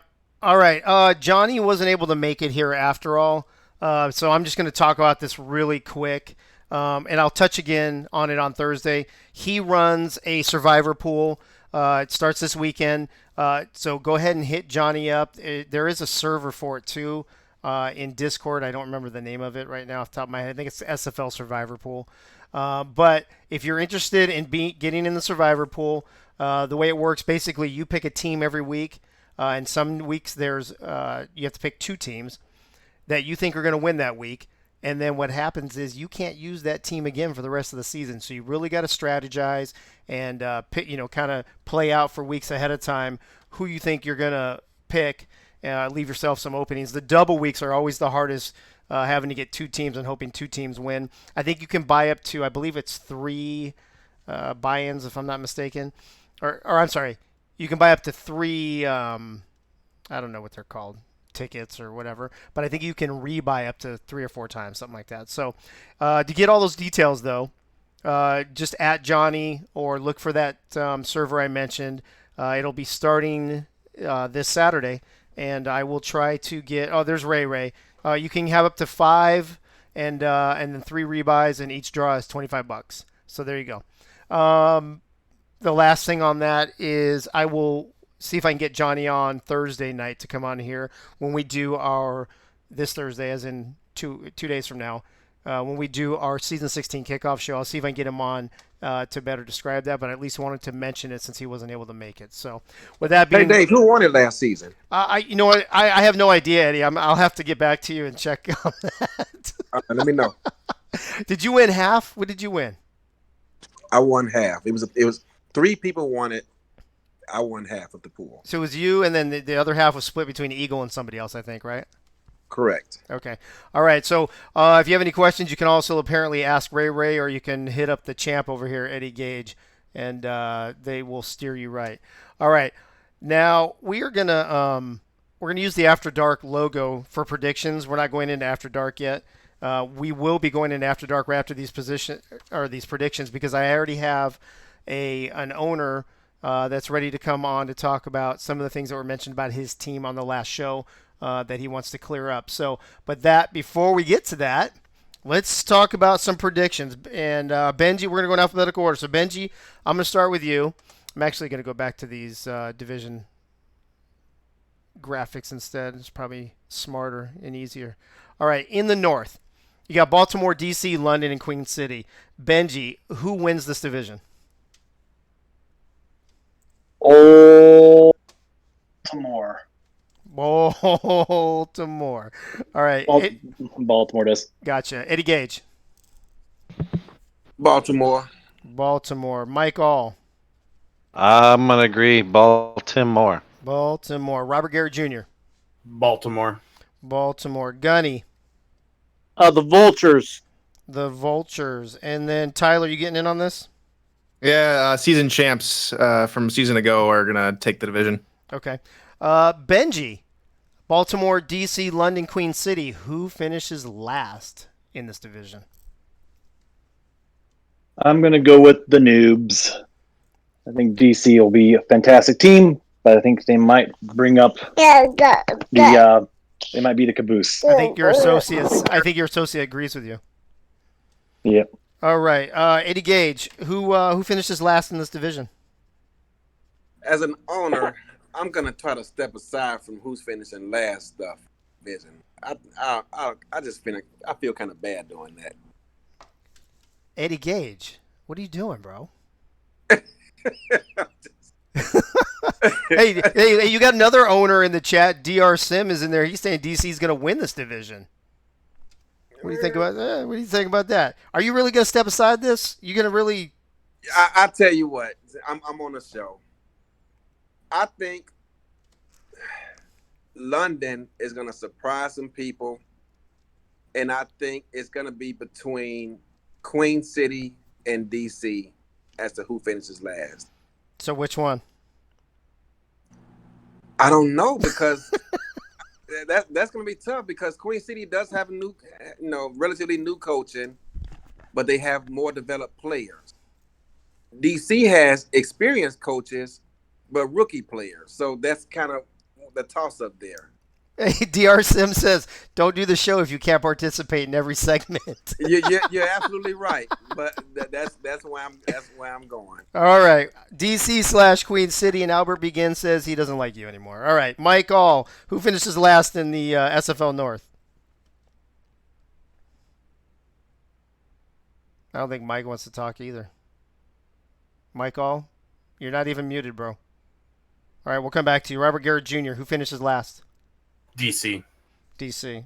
Look at that. See how easy that was, Eddie? He took like 1 second. Gunny, who finishes last in the SFL North? The Dragons. Okay, and then Tyler? The District of Columbia Dragons. Yeah, you know what's funny on their I'm gonna pop it up real quick if I can. On their graphic today, if you guys everybody can see, I ended up putting DC Dragons because DC was too short and District of Columbia took across the whole top of the banner. So they're the only team on these 3 shows that actually got their name on there. What do you think about that? Good. See, DC, things are looking up already. What do you know? All right. Mike All, are you back with us yet or not? I don't know what happened to Mike All. Tyler, can you maybe kick him out and let him come back in? Maybe he'll reset. Yeah, let's see what I can do. All right, Benji, how many teams from this division make the playoffs, and who are they? You're muted, bro. I'm getting there, Dave. Gee. Hey, let's go. Chop, man. We got to go. That's a really hard call. I'm a believer in what Eddie says, and I believe in the Knights, but I'm not quite sure that this division is going to have 2 playoff teams. So you think just Baltimore? That's where I'm going. All right, very well. Eddie Gage, how many playoff teams from the North, and who are they? 1, Baltimore. Okay. Michael, are you back with us yet?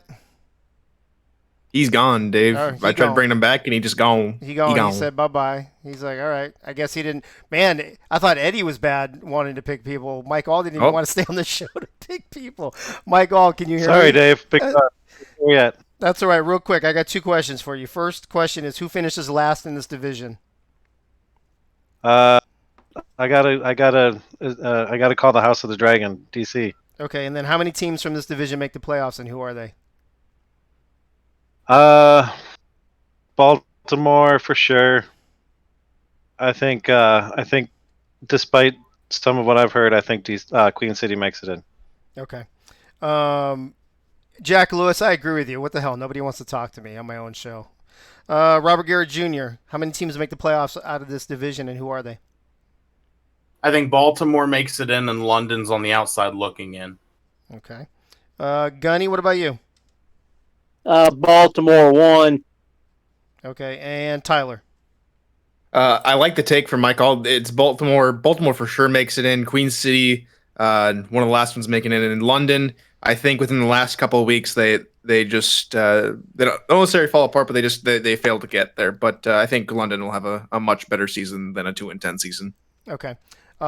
Moving on to the Atlantic Division, and real quick, I wanted to read this.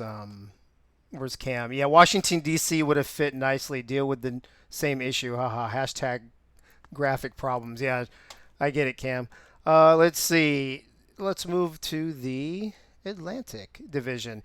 Carolina, Charleston, Florida, and Jacksonville. Benji, who wins this division? Saxonville. All right. Eddie Gage, who wins the Atlantic? Florida lost a key weapon who's now an owner in San Diego. I'm going to say Jacksonville by the skin of their teeth. Okay. Mike All? I've been trying to think of who I would go with in this division. You know what? I guess I'm gonna have to default to Saxonville. Okay. Robert Garrett Jr. Got to go with Jacksonville. Okay. Gunny. Jacksonville. Hey, Johnny Pickler, if you're listening, if you want to jump back in, I never saw you jump in. You can come on and after predictions, before we go to After Dark, you can give out the information about the Survivor Pool if you're still listening to the show and you can hear me. Let me see. Who am I? Tyler. Who wins this division? Jacksonville. You guys all seem pretty certain about that, except for maybe Eddie. But does anybody give a chance to anybody but Jacksonville? If I was saying, if you took Jacksonville out of this, I mean, does anybody have a chance other than Jacksonville to win this division? Anybody can just speak up at random. Bo Martin Jr. in the chat. Nope. I guess not. Okay. Very well. I think Jacksonville and Florida will be fighting for this division, and it's going to come down to I want. Do they play each other in week 12? It could come down to that. We'll have to check it. That would be awesome if they do. And I'm pretty sure they play each other twice, just like Carolina and Charleston play each other twice. So that would be bomb. Correct. That would be amazing. All right. Here we go. Benji, back to the top. Who finishes last in this division? Oh, I've got record-wise a tie, 6-6, Carolina and Charleston. Carolina and Charleston at 6-6. Okay. Eddie Gage? He must be reading my mind because I have that same prediction. Okay. Mike All? For fear that I make Ray mad at me again for once again going against Carolina, I still have to say Carolina's on the bottom. Oh, here we go. Let's see what she says in the chat here momentarily. Robert Garrett Jr. I think the Charleston's going to be at the bottom. Charleston? Really? I'm surprised by that. Gunny? Top to bottom, I think this division is going to be 6-6 and above for everybody. But just because Florida beat me twice last year, I'm just going to say Florida. Oh, good call, Gunny. I love that. I love the revenge factor. And hey, we can avenge those losses in week 1 this season. Tyler, you got the last word on this particular question. Who finishes last in the Atlantic? So I agree that Jacksonville and Florida will be fighting tooth and nail on the final day, but it'll be for Florida's playoff lives, in my opinion. I have Florida going 5-7 and missing out on the playoffs. Wow. So you think does that put them last? That puts them last. And for me, when I was going through all my little scenarios and everything, that has them at the highest win-loss total of any team in any division. So I'm not saying, Atlantic's going to be a very tough division. The Carolina, Charleston, and Florida are really going to be fighting tooth and nail, in my opinion. They all could end up 6-6, in my opinion. So okay. Benji, last question, last prediction of the night. How many teams from the Atlantic make the playoffs, and who are they? 2 teams, Dave. Jacksonville and Florida. Jacksonville and Florida. Okay. Eddie Gage. Jacksonville, Florida. I'm in agreement with that. So 2 for you as well? Yes, sir. Okay. Mike All. I'm going to say everybody but Carolina makes the playoffs. 3 teams from this division, really? Yes, sir. Okay. Robert Garrett Jr. I think the 2 teams make it. I think it's going to be Jacksonville, and then I think Carolina's going to get in there. Jacksonville and Carolina. Wow, you guys are all over the place. Nobody's agreeing with anybody tonight. And Gunny, how many teams from the Atlantic make the playoffs? I'm just going to say Jacksonville. Everybody's going to be beating up on each other. Okay. And then last but not least, Tyler, how many teams you got making the playoffs from the Atlantic? 3, everyone but Florida. Wow, so you've got everybody but Florida. Mike All's got everybody but Carolina. Robert Garrett Jr. is the only one who really has Carolina in a 2-team scenario. Man, you guys really... I'm glad I write all this down. I want to see how this comes about. All right, thank you for those predictions. We're going to go to After Dark here in just a minute, but I asked Johnny to pop on real quick since I did a terrible job of explaining his survivor pool. So, Johnny, welcome back to the show, bro. Hope you're feeling well. Tell everybody about the survivor pool that I attempted to tell them about. Yeah, man, thanks for having me. I don't think you did that bad of a job. No, yeah, that's what it is. If you've ever played an NFL survivor pool, it's very similar to that. As Dave said, you pick one team every single week to be a winner after you use that team. So if you picked Louisiana to beat Vancouver in week 1, you could never use Louisiana again for the rest of the season. So it's kind of fun to look at the schedule in advance, the SFL schedule, strategize a bit. You're capped off. You can buy up to 5 entries, and then each entry you could rebuy if you want to. If you buy 4 entries, you get the 5th free. I see a trend of a lot of guys taking advantage of that this season because obviously it just improves your odds of winning the big pot. That being said, to be fair, I will note that the 3 winners last year, neither of them bought more than 2 entries themselves. They somehow all made it with lower odds. They did well in picking. We raised a total of $1,840 last year, so it was a big pot for the first season. For the amount of exposure we had. and Eddie was the big champ with $920 himself. Two other guys split 460. I see us going easily over $2,000 for the pot this year. Hopefully ending around somewhere around 2,500 would be nice. But I mean, it's just a great way to enjoy these games that you guys are going to watch every single, weekend anyway. We're all talking about the league so much. So why not buy yourself a raffle ticket or 2 or 3 and give yourself a chance to win some money? And at the end of the day, who cares if you lose? Someone in this great community is winning some money, is having a nice payday. I know that Eddie took home 920. That's more than he'll ever make off buying his selling his ugly Arizona gear. So but no, I'm just kidding, Eddie. I love your colors, man. But yeah, man, that's about it. If you guys have any questions, there is another server. You need, DM me. I'll get you an invite into the server. There's a rules page. Everybody had a great time doing it. There's a lot of people that you may not know are participating in it that are participating. I think every panelist here, Benji, Dave, Gunny, Eddie, Mike All. I think all those guys are participating in it. So no, I mean they'll all verify that it's a good time. And yeah, come on and just reach out to me if you have any questions. Okay, awesome, Johnny. Thank you, bro. Appreciate it. And if you have time, I'll have you back on Thursday. We can hit anybody who missed tonight. Sounds good. And make sure all of you guys circle the time and date. This Saturday at 7:15. Anybody looking forward to watching Vancouver get their ass beat? All right, attaboy. He's got to leave with that kind of jab, of course. All right, Johnny, thanks for coming in and letting us know about all that. We have 2 owners that want to come on after dark to talk about some things. The first one, and who has been patiently waiting, who asked to come on earlier today, Damon Simeon, the owner of Houston. Damon, first of all, thanks for being patient and waiting, bro, and welcome back to the show. No problem, Dave. What it do, H-Town? What's up, man? What's on your mind? Hey, well, first of all, I want to get right into it in reference to 2 guys who was on your panel last week. One, Tyler, and the other, Mr. James Miller himself.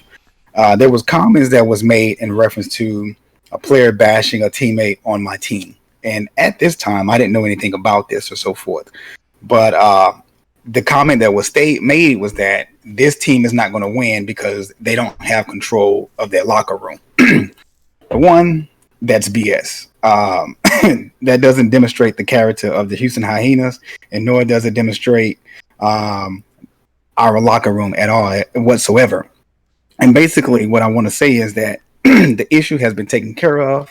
I have laid down the hammer, and not meaning that in such of a negative way, but I did address that issue because I did do an investigation, not only with myself, but my front office team as well. We did a thorough investigation as far as what happened, what went down, what was said. So there was a screenshot of the comment, and the comment wasn't really bad at all, but there was but it was addressed, and that's basically what I want to say on that tip. Was this the issue? And I can't remember if I'm mixing up with another team that it was a rookie that mentioned something about your own quarterback or something. Is that what we're talking about, Damon? Yeah.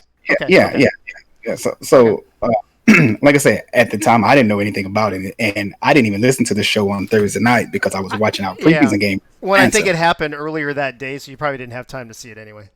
Yeah, so I didn't watch the broadcast until I think it was Saturday night, and either Friday or Saturday night, one of the two.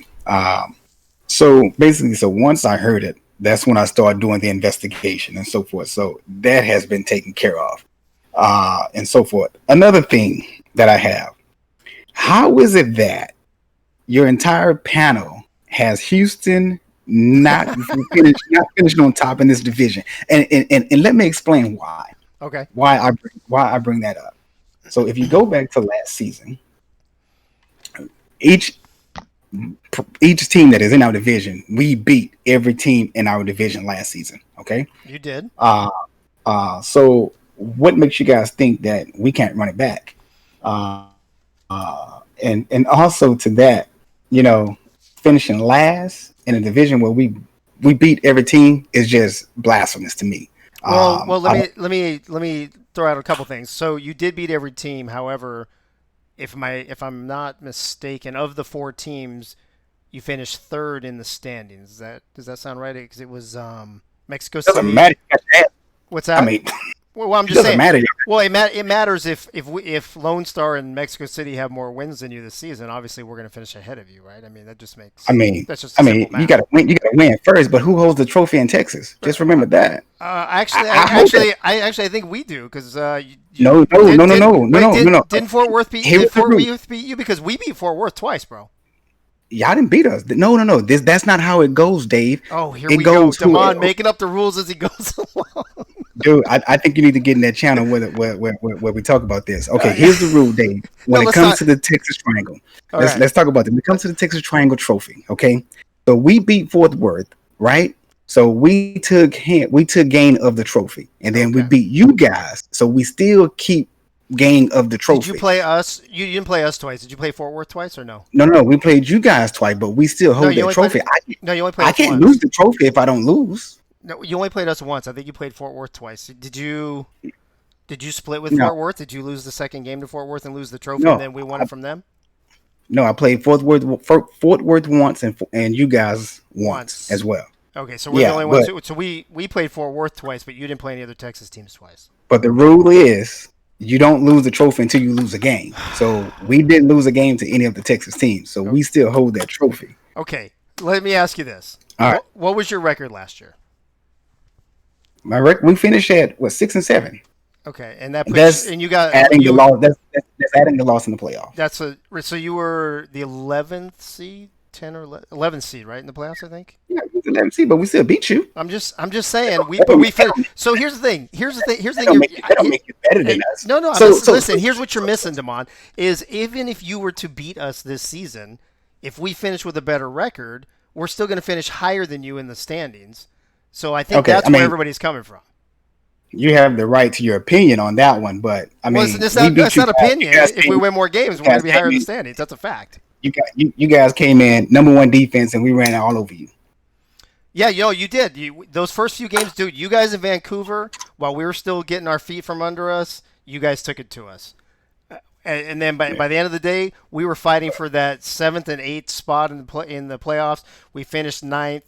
You guys finished 11th. We had a better record. If that same thing happens this season, we will, by default, finish ahead of you in the standings. I think that's the point. Okay. Even if you beat us. Even if you beat us is what I'm saying. But, I mean, I'm saying that how can I finish last in the division? I understand what you're saying, but if I beat every team, I should be credit the value of my You'll have the best divisional record, but it still goes by overall record, just like the NFL.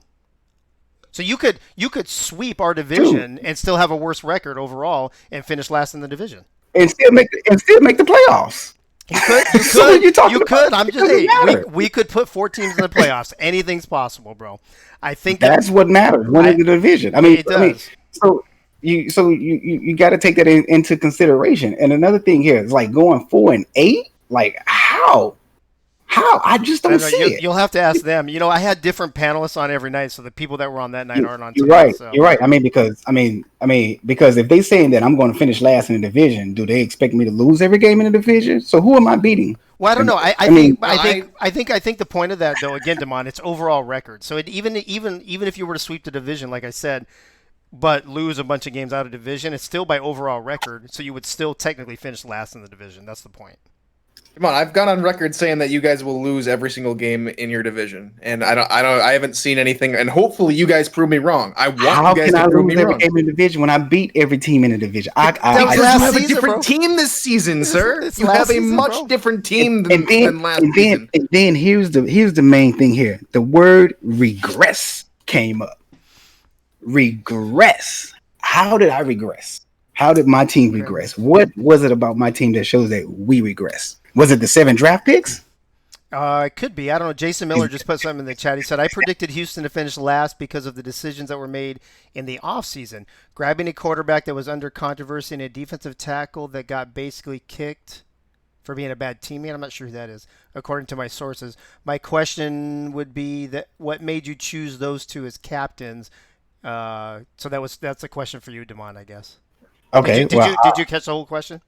Yeah. I read the whole thing. Whole thing. Gotcha. So the reason why I choose those 2 guys as captains, one, because the leadership role that E.T. King has shown me by him coming back. I can care less about what happened in Chicago. You know what I'm saying? Whatever happened over there, that's there. I look at the now, what's going on now in my locker room and in my front office my front office um a chat as well, because E.T. King is part of the front office as the defensive coordinator. The reason why I picked Zach Turner, because Zach Turner is a young guy who has been very, very active and so forth when it comes to, the team and so forth or whatever. So that's what I look at. I look at people who was being involved, and basically it was a vote from the front office. So my front office team basically voted on who was coming in, and voted on who was going to be captains for the team, and that's what we came up with. So if you look at the draft, let's go there. So I heard on the panel, well, this was on the draft, why did Houston draft cornerbacks back to back? Well, reason because I got 2 of the top 3 corners that was in the SFLM. And if you look at Raglar Law, he has a better overall rating without animations than Everett Garrison does. You look at Marco Swift, he has a better overall rating, only rate just the ratings better than Jacob Clear. So those 2 guys are better than the guys who departed. And guys was like, well, why did they have to draft 7 draft picks or so forth? Well, if you look at the 2 offensive linemen that we had, which the league changed, well, one offensive lineman was a contract player who decided to leave the survey in week 1. The other one was an owner offensive lineman, so we had to go away with that one there. One guy retired, tight end Dax Lewis. So there's another draft hole we got to fill. Did Dax leave, or did he go somewhere else? Well, no. Dax decided to retire. Oh, okay. Okay. Yeah, Dax decided to retire. And then Stephen McMichael, I wanted Stephen to come back, but Stephen was undecided as far as if he wanted to come back to us or go and join Jacob Clear, who was in his ear trying to pull him over there.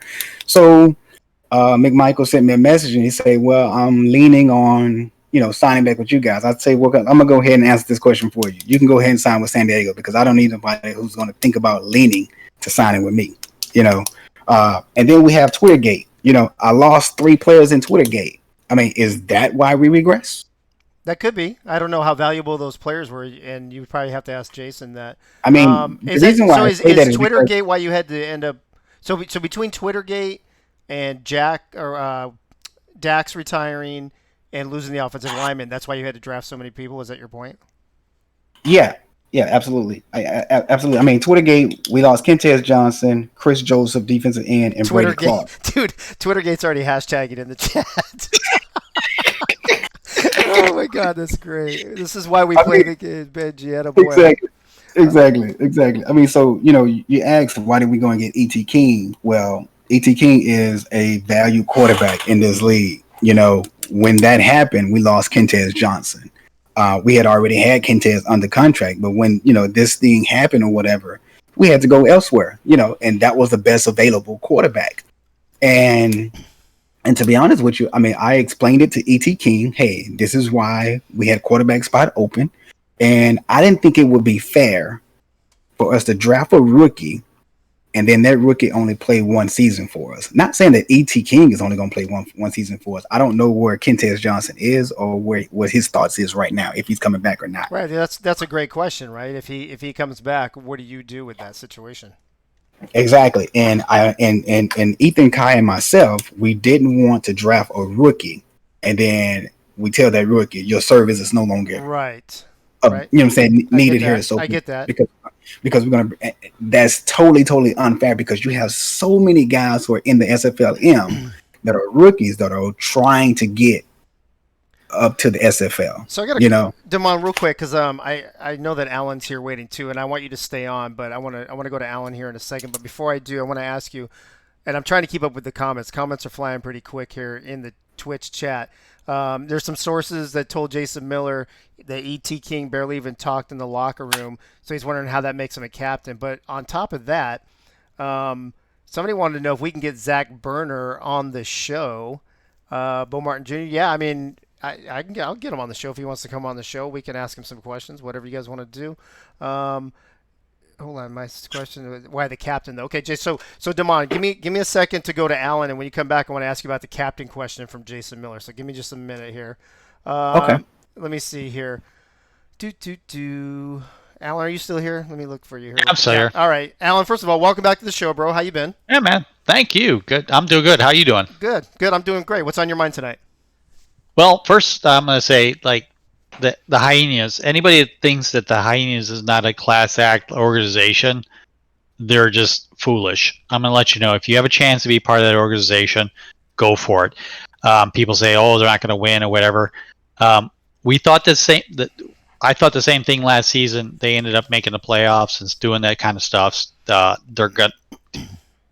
Damon is a fucking great owner, and that's what's going to happen. I mean, if you're not ready to tie your wagon into that in the league, you're setting yourself up for failure as a new player. Well, you can see though. You can see Alan though. I mean, I can understand why people want to stay away from it. I'm going to let you know. Yeah, okay. The whole like gate of losing your players. When you lose a core of players, and this is Alan going to go off. You put my soapbox. No, when it's fine. you lose your core of your players because some stupid ass rule because they can't sign you because somebody says something a little too like soon is just dumb. That's the only reason why the Hyenas are in a position they're at this season.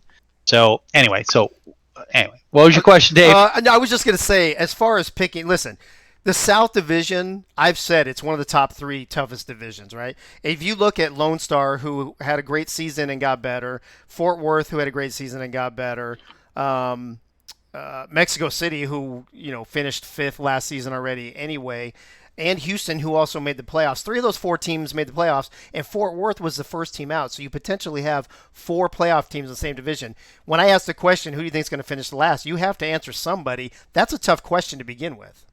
No, well, unfortunately, you have to say Hyenas only because of their situation. Right. But again, I will argue like when you have an experienced owner that's going to potentially turn things around and like surprise you. That's in that division. That's the one to do it. Okay. Because the rest are all new. Right. Well, no, I get that. I get that. Before I go back to Damon, how'd you feel about the coverage of your team tonight? We're cool with it. We're cool with it. All right, cool. I mean, well, like, let's be honest, bro. You guys were predicted to make the playoffs. You had one of the toughest schedules. You lost some close games. You were really close to making the playoffs anyway. I think anybody who sees that and the fact that you're bringing back the same team, and that's why I asked the question: is your thought process, hey, this is a team, we bring everybody back, so this is a team that should have done better last year and can't do better this year. I know we can do better. Right. And no doubt, I fucked my team last season. I'll let you know. My team lost because of the decisions I made and the decisions I told them to do with their builds. Okay. I did it. I did it to them. Okay. Well, we learn. And you're right. And that's all I'm going to say. Yeah, you learn and you move on and things happen. And I think lots of people have you making a push for the playoffs again this year anyway. And let's be honest, you play in a tough division just like we do. Florida and Jacksonville, no joke. You've got kind of a rivalry with Carolina. Sure. It's going to be a tough division. So to see even 2 teams possibly come out of there as well as our division because of everybody beating everybody up will be interesting. Oh, for sure. So, I actually love our division. I really do. I think it's going to be really, really competitive. You could say, even Carolina being the weak one, I would pick of the group. They have the record against us when it comes to head-to-head. So, you have to prove yourself week to week. If you're not, you're gonna be at the bottom of it and not be in the playoff contention. Right. No, I get it. And listen, there's a whole bunch of divisions like that too that can. 1 or 2 wins, or you know what? If it comes down to tiebreakers, especially with the way Cam made the schedule with Week 12 all being divisional games, some teams could go from first place in the division to maybe out of the playoffs in 1 game in the last week of the season. So, yeah, I would look if anybody wants to argue that. Look at us. What I did with my team, we could have won like the last 2 games. Any of the last probably 3 games last season have been in the playoffs, no question asked. But because of the decisions I made and the things I did, I walked ourselves right out of playoff contention. That's how competitive the league is. Yeah, no, I get it. All right, Alan, let me go back to Damon real quick here. Did you want to? Well, before you go, I just wanted the thing I came on for because I saw this ad on TV or Twitch or something that said that Arizona is looking for scouts. So I want to know what the hourly rate is to scout for somebody, because when we're talking about defensively, I honestly, my team is far better in the scouting and stopping like the offenses of other teams. So I just want to know what Eddie's willing to pay me to fucking scout for him. Hey Eddie, you want Alan to come scout for you, bro? I play Allen week 2. Why don't I want him to scout? That's Looking awesome. forward to it. That's awesome. All right, Alan, thank you, bro, for being on the show. Appreciate it, man. Yeah, man. You got it. Did Damon leave, or is he still here? Damon, you're here. So I guess there was a question, and I'm still here. yeah, let me just paraphrase. And I saw your comment that you came on to talk about the other things, so which is great, and I'm glad that we cleared that up. I guess the question was basically somebody understood the signing of Zach, but they didn't understand. Dave. Yeah, Your stream's frozen. Like, for everybody. It's fine on my end. I'm watching it right now. Yeah, it looks like the stream may have froze, but the comments are still going. Yeah, comments are still going, and I'm seeing it on my phone. Let me change. Hold on. Let me change. See, the commissioner just said it too. It's back though, so you're good. You can continue now. Okay. What was the last thing everybody heard? Do we need to get Alan back on to drop some more F-bombs, or do we? It was right at the end of Alan when you were transitioning over is when it. Okay. No worries at all. Okay, so let me just start back with my questioning from Damon. I switched the graphic just so I could see it on my end to see what was coming up. I think it was Jason Miller said that he understood the signing of Zach Turner, because Zach's got a great build. He had 10 sacks last year. He played great. The question was because of some of the ways that he's acted in the league, etc. Yeah, Cam, I see it. We're back on now. Oh, Cam is saying if you're frozen, if the signal's lost or frozen, just refresh it. I don't know why. It must be a Twitch thing, because everything's good on my end and my counter's still going. So, I think the question, Damon, is why make a young kid like that captain of a great franchise like yours? Well, I tell you like this here. Whatever happened with the player before their existence of coming to Houston, I don't care about it. I don't know the issue as far as what happened in London. Only thing I know is that I had a defensive tackle that decided to go elsewhere a few days, actually a week before a re-signing period started, and that player was Tina Began. And we reached out to Tina. Once the season was over with, I had someone in my front office reach out to her and ask her, was she coming back? It was reported back to me that Tina stated that she would be coming back. So we're getting ready to do cap, and we're making sure that we got everyone on the cap, and so not everyone, but the resigning period for players coming back on your team. So we're going through that or so forth, and then I want to say Ethan informs me. He say that Tina just stated that she's going to go and test for agency because no one reached out to her. Now that's a fall on my part. I take full responsibility in that because I should have double backed and made sure that she did receive that welcoming back. As far as as I told you before, around week 10 or 11, I'll reach out to every player on the team, ask them will they be coming back to join the team for the next following season or so. And I tell you, as I stated before, the player has the right to say yes, I'll be coming back, or no, I'm going to test free agency. So that was on my fault that I didn't double back and make sure that Tina received that message. And it was brought to my attention that she stated that she never received a direct DM from anyone from the front office on the team, and so forth. So that's how the spot became a vacant. Let's just put that out there.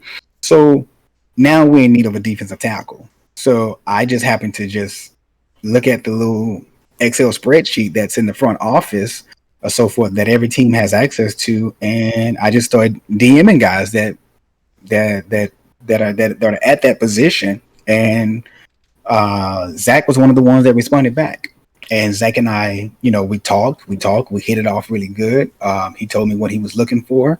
I told him what I'm looking for in the player and so forth. I didn't ask him why he departed from London. That's none of my business. You know what I'm saying? My business is to take care of the Houston Hyenas. And once he get into my umbrella, then it becomes my business. You know what I'm saying? And I'm able to groom him into the player that he wants to be, and also the the professional individual he wants to be in the front office. So his role is in a front office a role as well. He is the vice president of player operation. President of player operation would be Brady Clark. So that's something that he wanted. He wanted a front office spot. I had a spot available, and I needed the player to come in, and I got a better value player to come in to fill that hole that was vacant. You know what I'm saying? So that's why we reached out and brought Zach in. Now, there was another comment in that stated as, why do I have front office vote on captains? Reason being is because I'm not selfish. Yes, I could have done it all by myself, but I'm not a selfish individual. I like to have my front office in on everything that I do.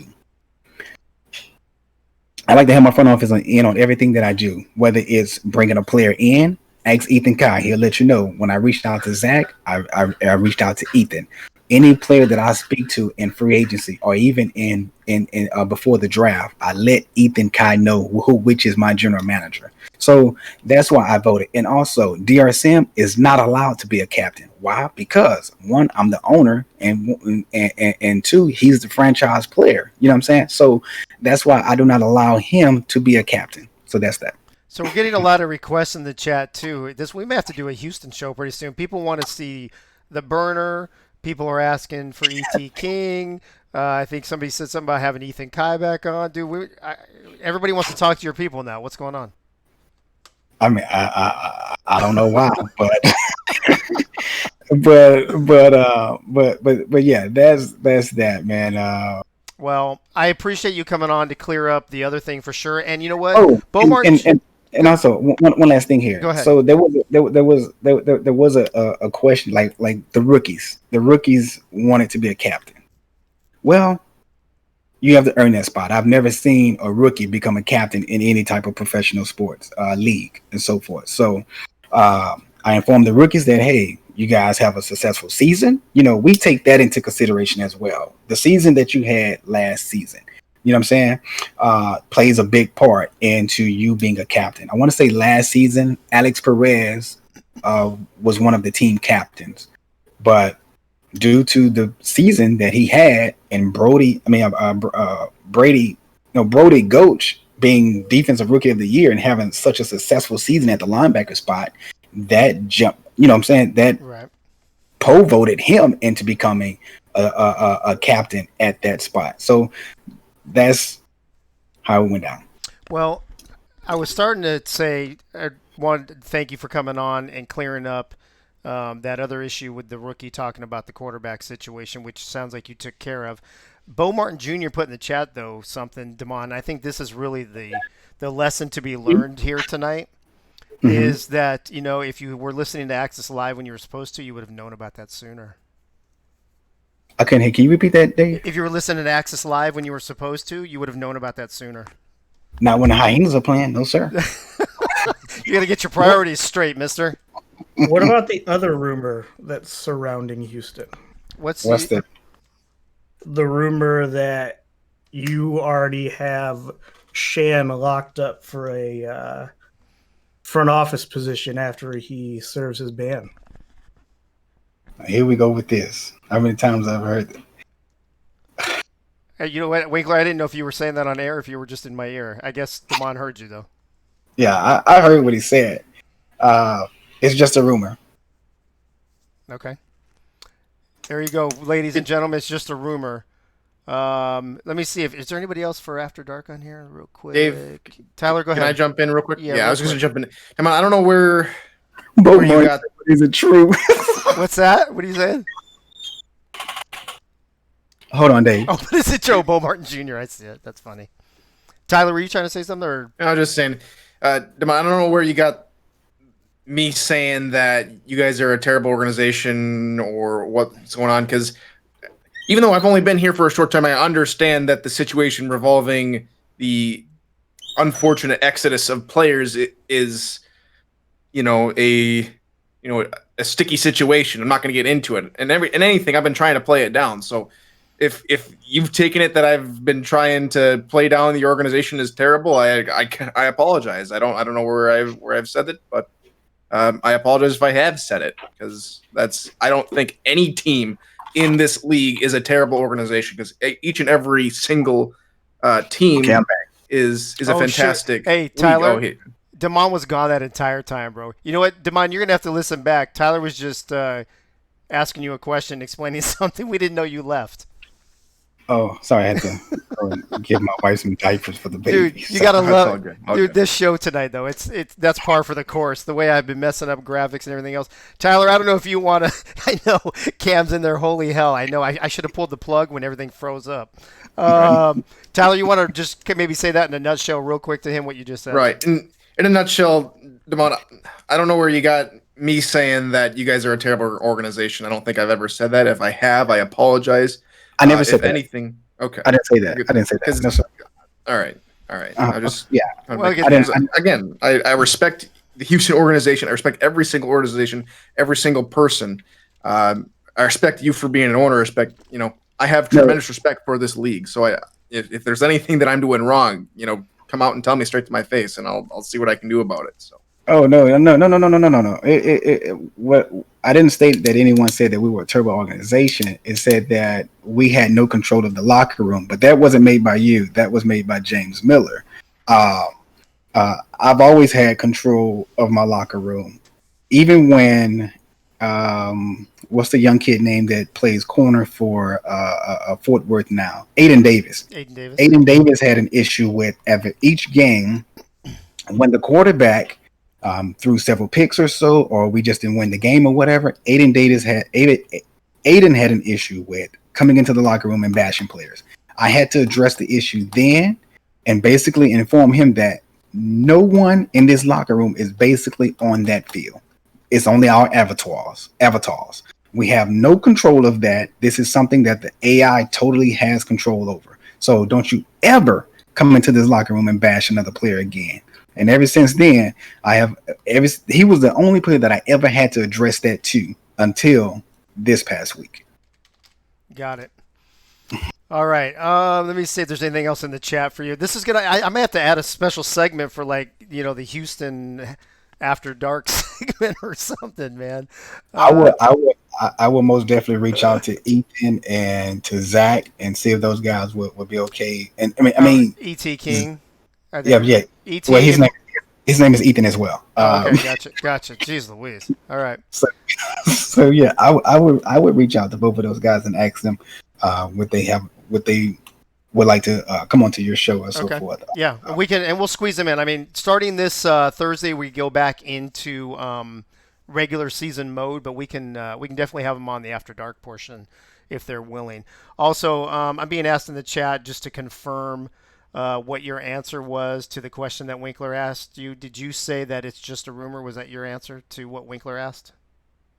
I did say that it's just a rumor, but I mean, it's true. I mean, I don't care. I mean, yeah, it's a lock. Shan Varney will be coming in after his suspension as offensive coordinator. That will be his role, and that's that. Like I stated, I believe in second chances. I believe in forgiveness. I believe in giving people the opportunity to redeem themselves. Shan and I have become pretty good friends, and this goes all the way back to season 7. I'm just gonna tell a little quick story. So season 6, Shan was with Carolina, and he was the offensive coordinator. So for season 7, James decided to flip it. So he moved Shan to defense and moved Andy to offense. And so Shan calls me up out of the blue one day, and I'm picking up my daughter from her basketball game. And Shan said, "Hey man, I need your help real bad. I don't know nothing about defense, and James has made me the defensive coordinator." So so basically I'm driving and I'm going through the Rams of teaching Shan what is a cover 2, what is the cover 3, what is cover 4. You know what I'm saying? I'm going with him over man defense. You know, what is a 2-man, what is the 2-man defense and so forth? Well, you got your 2 high safeties and everybody underneath is playing man to man. So, and after that night, Shan and I became really good friends from that point, and so on. Even weeks where Shan and I play each other, Shan will call me up and say, "Hey man, I'm ready for you. I'm ready to knock your head off. I got this here going on. And we just go back and forth, just friendly chat or whatever, you know. So when everything happened with Shan, outside of Mark, who he's really, really close with, I was probably one of the first ones to reach out to Shan and just let him know that, hey man, you're gonna be all right. You're gonna come back to the league. And you know, this was during the off season when I really reached out to him and told him, hey, I would like for you to come over with me, become the offensive coordinator, revamp yourself, you know what I'm saying?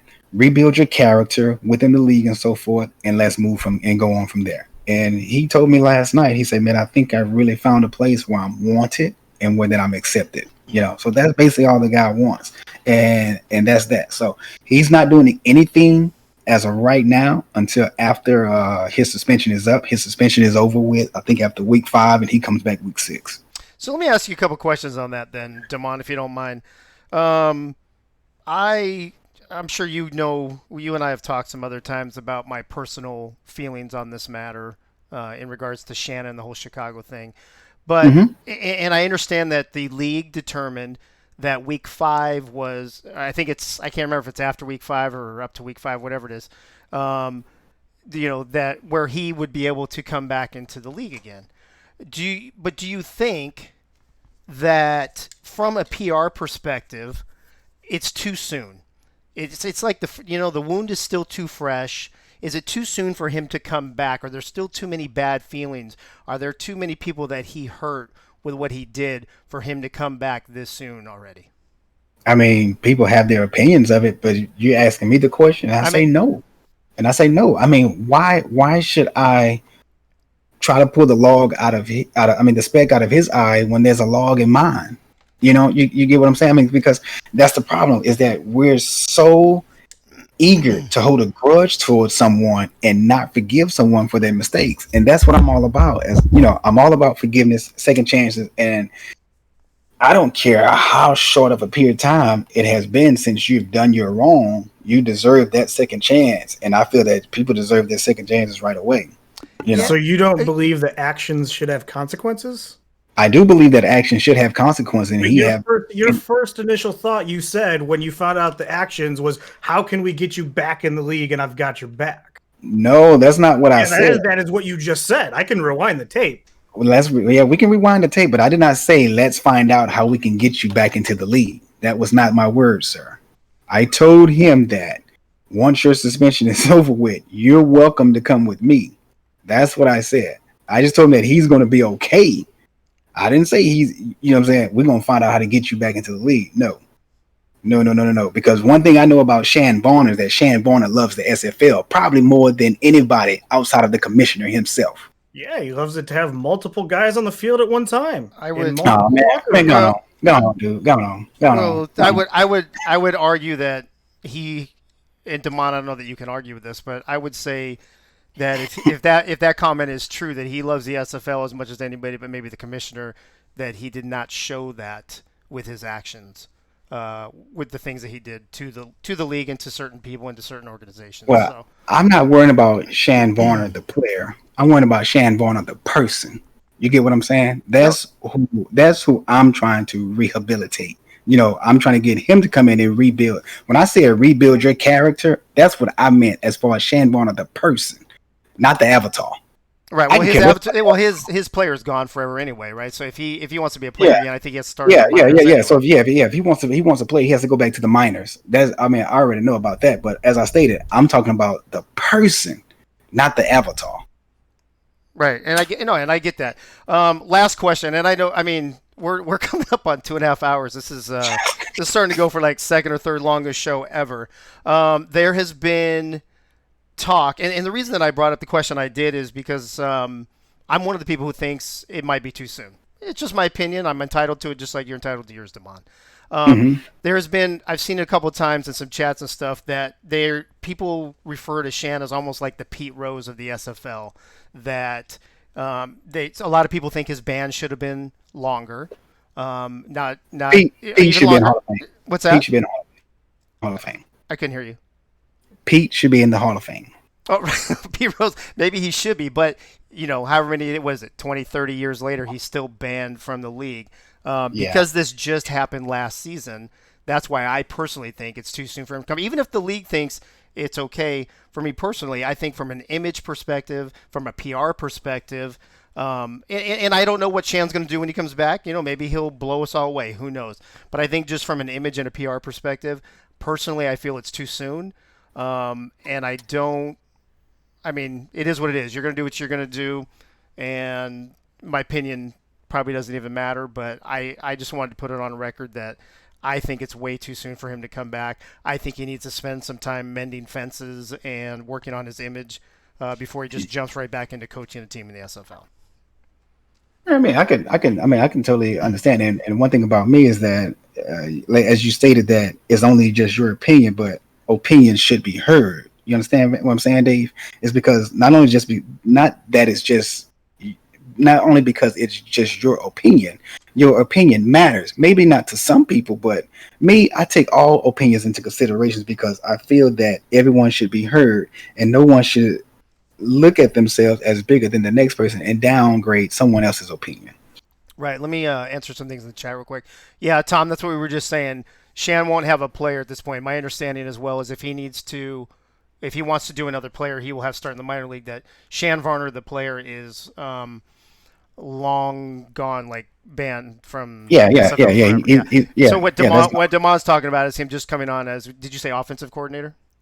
Yeah, he would just come on and serve as OC, and we go from there.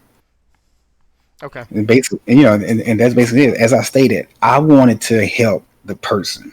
That's what I'm about. I'm about helping people. And as I stated, that I know that Shan loves this league, man, just as much as anybody does. So I just wanted to. It sounds like he's found a place and he's found a person in yourself that's willing to give him that chance.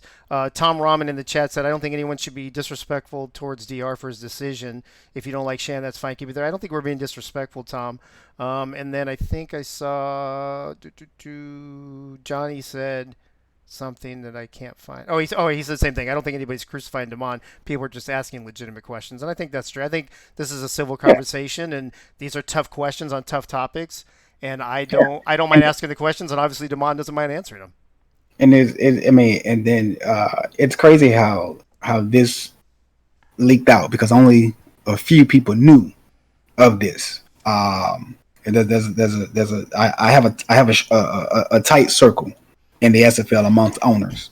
I only talk to 3 people outside of the commissioner or so forth on a weekly basis. So and I know that we build these friendships and so forth, and me basically I could say this is all my fault for talking what I had in the Rams or so forth, because this wasn't supposed to get out. But one thing I would never do is I won't lie when I'm asked a question. Right, and I appreciate you answering it. Actually, I didn't want to answer the question because Shan and I made a promise to each other that we wasn't going to say anything until after the suspension was completed. Right. So in reference to making it publicly, but amongst our tight group, those were the only ones who knew. How that information got leaked out, I don't know, or so forth, but it shouldn't have been leaked out, because if I do recall when I said it, this is between you and I and no one else's ears or so forth. Well, you do remember, and I think Dwayne just said, I was just about to say this, Dwayne, you actually hinted on it when last time you were on the show, so I think that's where everybody went with it. Yeah, it was a hint, but no name was dropped. Well, I mean, dude, you said week 5 specifically. Everybody knows what happens week 5. It's not that hard. It's not that hard to figure out, bro. Dwayne reads too much. All right. First of all, Damon, thank you for coming on. Thanks for clearing up that other situation. Thanks for answering the hard questions here. Even if I don't agree with the decision, I appreciate you coming on here and talking with us about it. No problem. You're more than welcome. And man, good luck to you guys this weekend and throughout the season. Yeah, you too. And then I don't know what week we play, but we owe you for last season. Yeah, I know you do. And I know you hate talking about that game too. All right, well, so. dude, there's one of two games that really got under my skin last year. The other one was Vancouver. So, and look, yeah, Yep. Greg Soto already. I can't wait for Access Live week 5 and 6. So, and that's what I meant. Damon, you and I were DMing. I don't know if that was today or yesterday, and I even mentioned, hey, I can't wait to talk about whatever you're talking about in week 5. Well, I guess we got that out of before week 1. So, Yeah. It'll be interesting to see if Shan might be willing to come on the show. Come into maybe some, I don't want to call it enemy waters necessarily, but maybe if he wants to come in and maybe take a little heat and talk about what happened and whatever, Mhm. if you want to relay that to him, he's more than welcome to come on the show whenever his suspension's over and once he's back in the league. Yeah, I mean that's cool. I can let him know that. Add him to the list of ET King, Zach Burner, and anybody else that we talked about tonight. And also to B Robo, he said based on these answers, I will never be a Houston fan. Hey, I'll send you a ball cap. What do you say? Where do you see? Whoever's B Robo. Yeah, that's one of my best friends from the Marine Corps. Right? He plays. Okay, yeah. He said based on these answers, I would never be a Houston fan. Well, yeah, I'm sure he's not. His situation was caught up in all this stuff. If you remember correctly, he was the tight end for Louisiana, so he got caught up. So he got a little bit of a raw deal there because of all this. So he's probably not a big fan of the situation to begin with, and I can't blame him. So. Let me see here. Best thing to do is come on and says record straight. Yep, I agree. That's what he did. I've talked with Shan about the situation. He speaks openly about it. Yeah. All right. Well, I guess we've got a lot of we got our eyes set on week 5 already. We're not even to week 1 yet. But let me start wrapping up this 2.5 hour show that I did not think was even going to go 2 hours, but I guess that's how it always goes. First of all, I want to thank Alan from Charleston for coming on the show. Damon, thanks to you for coming on. Thanks to Gunny for always being here. Thanks to Wink for popping in. Thanks to my panel of Benji, Eddie, Mike All, Robert Garrett Jr., Tyler, thank you for being on. Thank you for everybody for all of your comments and questions and back and forth and everything in the chat. This was definitely a show to remember. I messed up some graphics. We had a freeze. Damon blew up some news. What a hell of a show. So tell your friends if they didn't hear it tonight, they missed out. They better come back and listen to it. So back to my bunker, everyone. Tyler says, everybody, thank you again for tuning in. We will start our very first episode of season 16 this Thursday. So get ready. A little less than 48 hours from now, I will be seeing you Thursday night right here, 9 p.m. Eastern on Twitch. In the meantime, have a glorious couple days,